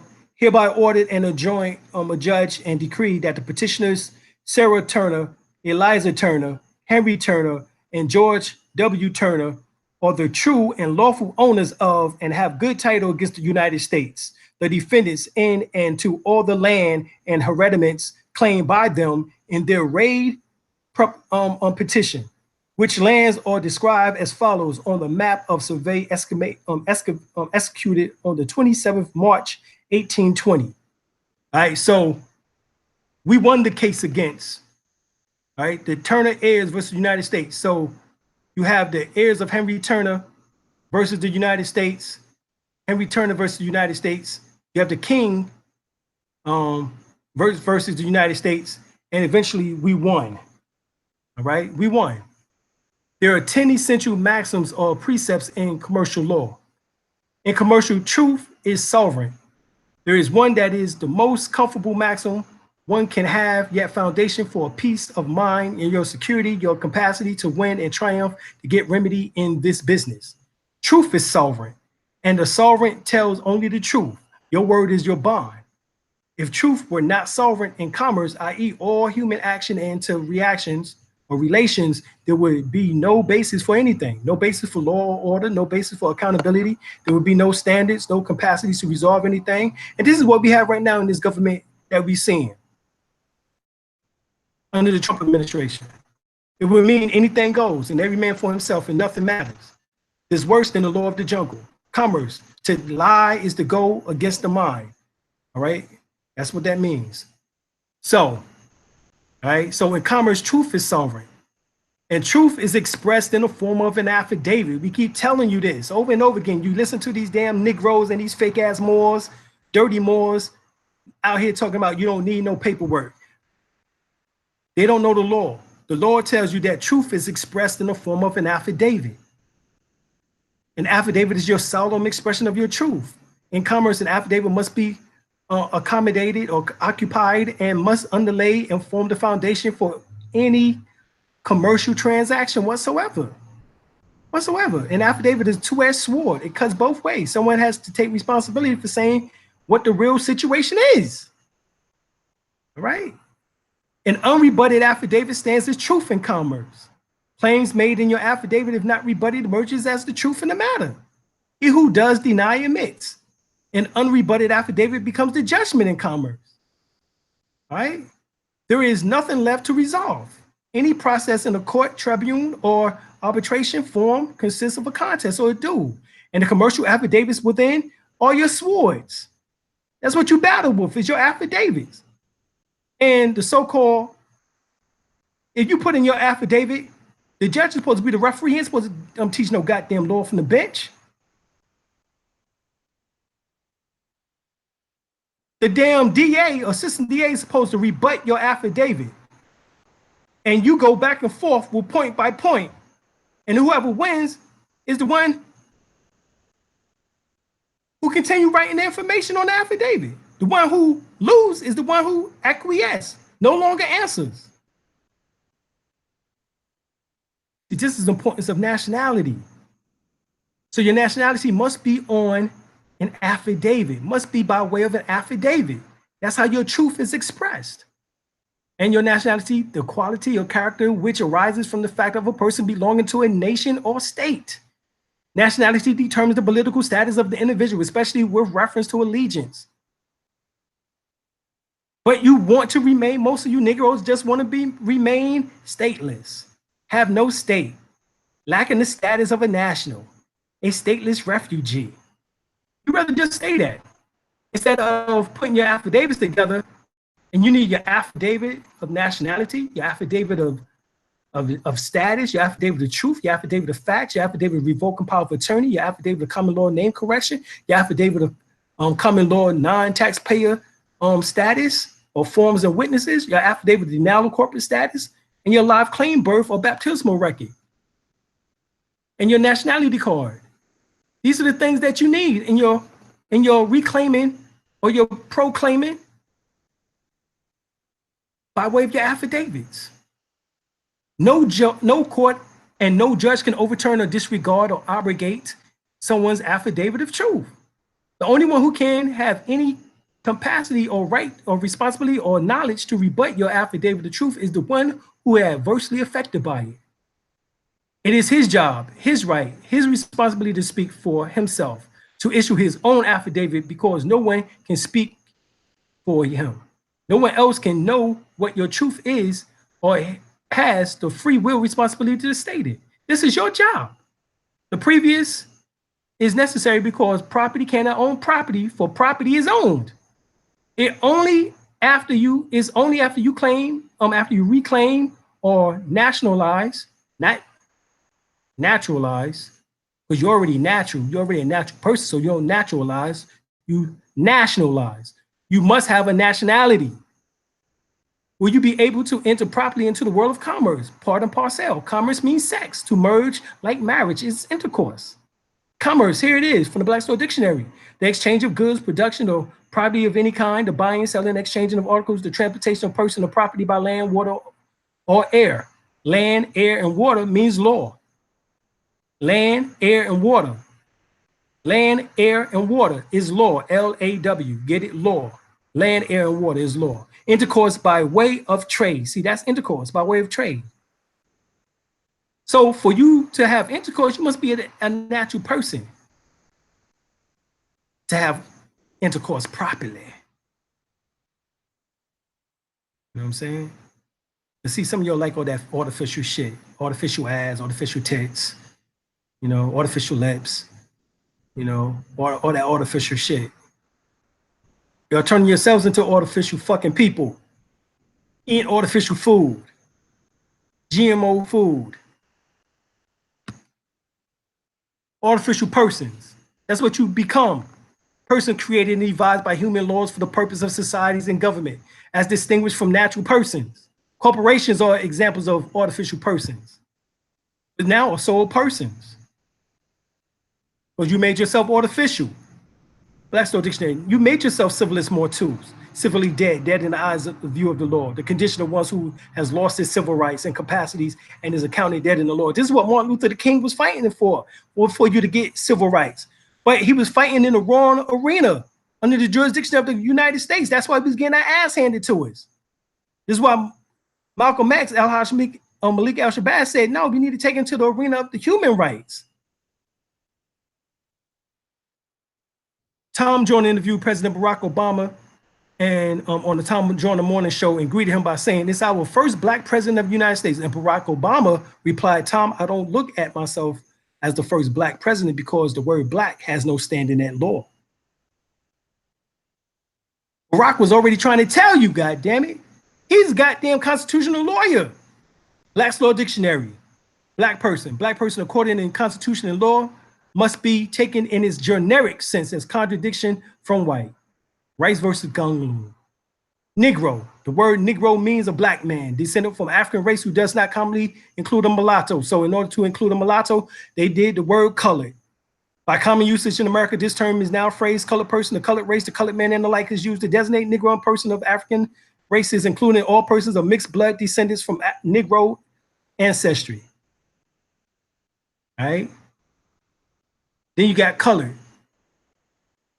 An appearance, semblance, a simulacrum, distinguished from that which is real, a prima facie or apparent right, hence a deceptive appearance, a plausible, accepted, assumed exterior, conceal a lack of reality, a disguise, or pretext. Well, goddamn, you come down and it says what? The word also means the dark color of the skin, showing the presence of Negro blood, and hence it is equivalent to African descent or parentage. Johnson versus Board of Education, Wilson County. Ain't that some shit? So your melanin is equated to distinguished from that which is real. It appears to be, it has an apparent right, but it has also a deceptive appearance. Hence the reason why you have racial profiling. As soon as they see you, oh, they gonna call it nigger. They come and get your ass because there's a lack of reality, a disguise. It's a disguise. You must be getting ready to do something. You must be getting ready to do something. So did you know that your birth certificate symbolizes that civilis mortuus status, that artificial person status?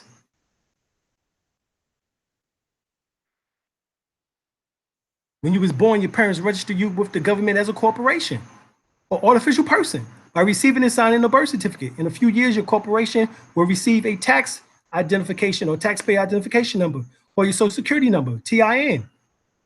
This is so that you can be used as collateral for the government acquired debt. This is why on your live claim birth or your certificate of live birth, you have the bond number. And right below that, you have the American Banknote Company, some type of banknote company, because that is a bond. Hence the reason why you have a bond number. On the back of your social security card, ties you back to the banks, the 12 banks that I've told you about before. You go back and watch my Wizard of Oz joint. Happens to be the same number that is tied on the front of the dollar bill and the money as it correlates to the Pacific Bank. E here is Richmond, Virginia. So the original Social Security card was designed by Fred Hampel of Albany, New York, 1936. The creation of the Social Security account is known as the CTQ trust, which refers to the beneficiary having an equitable interest in a trust. With the legal, now what is the trust? The trust is the birth certificate. Birth certificate is the trust. All right, which ties back to the Constitution.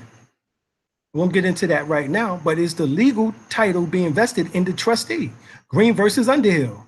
The IRS is the accounting and Collection Division of the International Monetary Fund, IMF, the bankers and who the company owes money to. They are the ones who enforce and oversee the bankruptcy of the company. They are really not your enemy. They are only doing what they were hired to do, and that is to keep track of the bankruptcy of this company. It is imperative that we know how to use them to our advantage, as they can be a tremendous resource for us. Your exemption is the bridge between the private side and the public side. The front is the public side, which is your employee's identification number, and the back is your prepaid levy bond number, called your IMF number, which ties you back to the 12 for the reserve banks. One of the 12 for the reserve banks, A through L. Black's Law Dictionary. Not only are you civilist mortals and you artificial person, you are a dummy, you big dummy, as I told you about before. One who holds legal title for another, a straw man. So a straw man is a dummy. All right, they showed you that in The Wizard of Oz. A dummy is also an adjective: sham, make-believe, pretend, imitation. Respect basis for predicating liability, a parent corporation for the acts of subsidiary, agency, adjunct, branch, instrumentality, dummy, buffer, tool. You know, white boys always saying, you big tool, as any means which the same thing. It all means this very much the same thing. So a tool, a buffer, a dummy, same thing. So you're a buffer. Buffy. You might as well just call you Buffy. All right, as long as you want to stay on your Buffy, you know, stay on your Buffy shit. You know what I'm saying? Then, you know, you're going to be Buffy. You want to stay Buffy, motherfucker? Then you want to stay Buffy. All right, that's the strawmiest homo. Latin, a man of straw, one of no substance, put forth as bail or surety. All right, this is Buffy. All right, Buffy the Vampire Slayer. If you're going to be a Buffy, damn, be a goddamn Vampire Slayer, goddamn it. Black's Law Dictionary, 6th edition, straw man, a front. That's a buffer. A front is a buffer, a tool, a dummy, an artificial entity. A third party who's put up in name only to take part in the transaction. A nominal party to a transaction who acts as an agent for another for the purposes of taking title to real property and executing whatever documents and instruments that the principal may direct. Persons who purchases property for another is concealed identity of the real purchaser or to accomplish some purpose, otherwise would be illegal. That's what a buffer is for, buffies. Now, based on the Dred Scott case, it says case in which the United States Supreme Court held that descendants of the Africans who were imported into this country, which was only 15%, sold as the slaves, were not included nor intended to be included under the word citizen in the Constitution, whether emancipated or not, and remains without rights or privileges except such as those which the government may grant them. This is Dred Scott versus Sanford. So you're not free. All right, this is Black's Law Dictionary, 5th edition. Blacks are not considered citizens and they're still considered slaves by the government, even to this day. Dred Scott decision.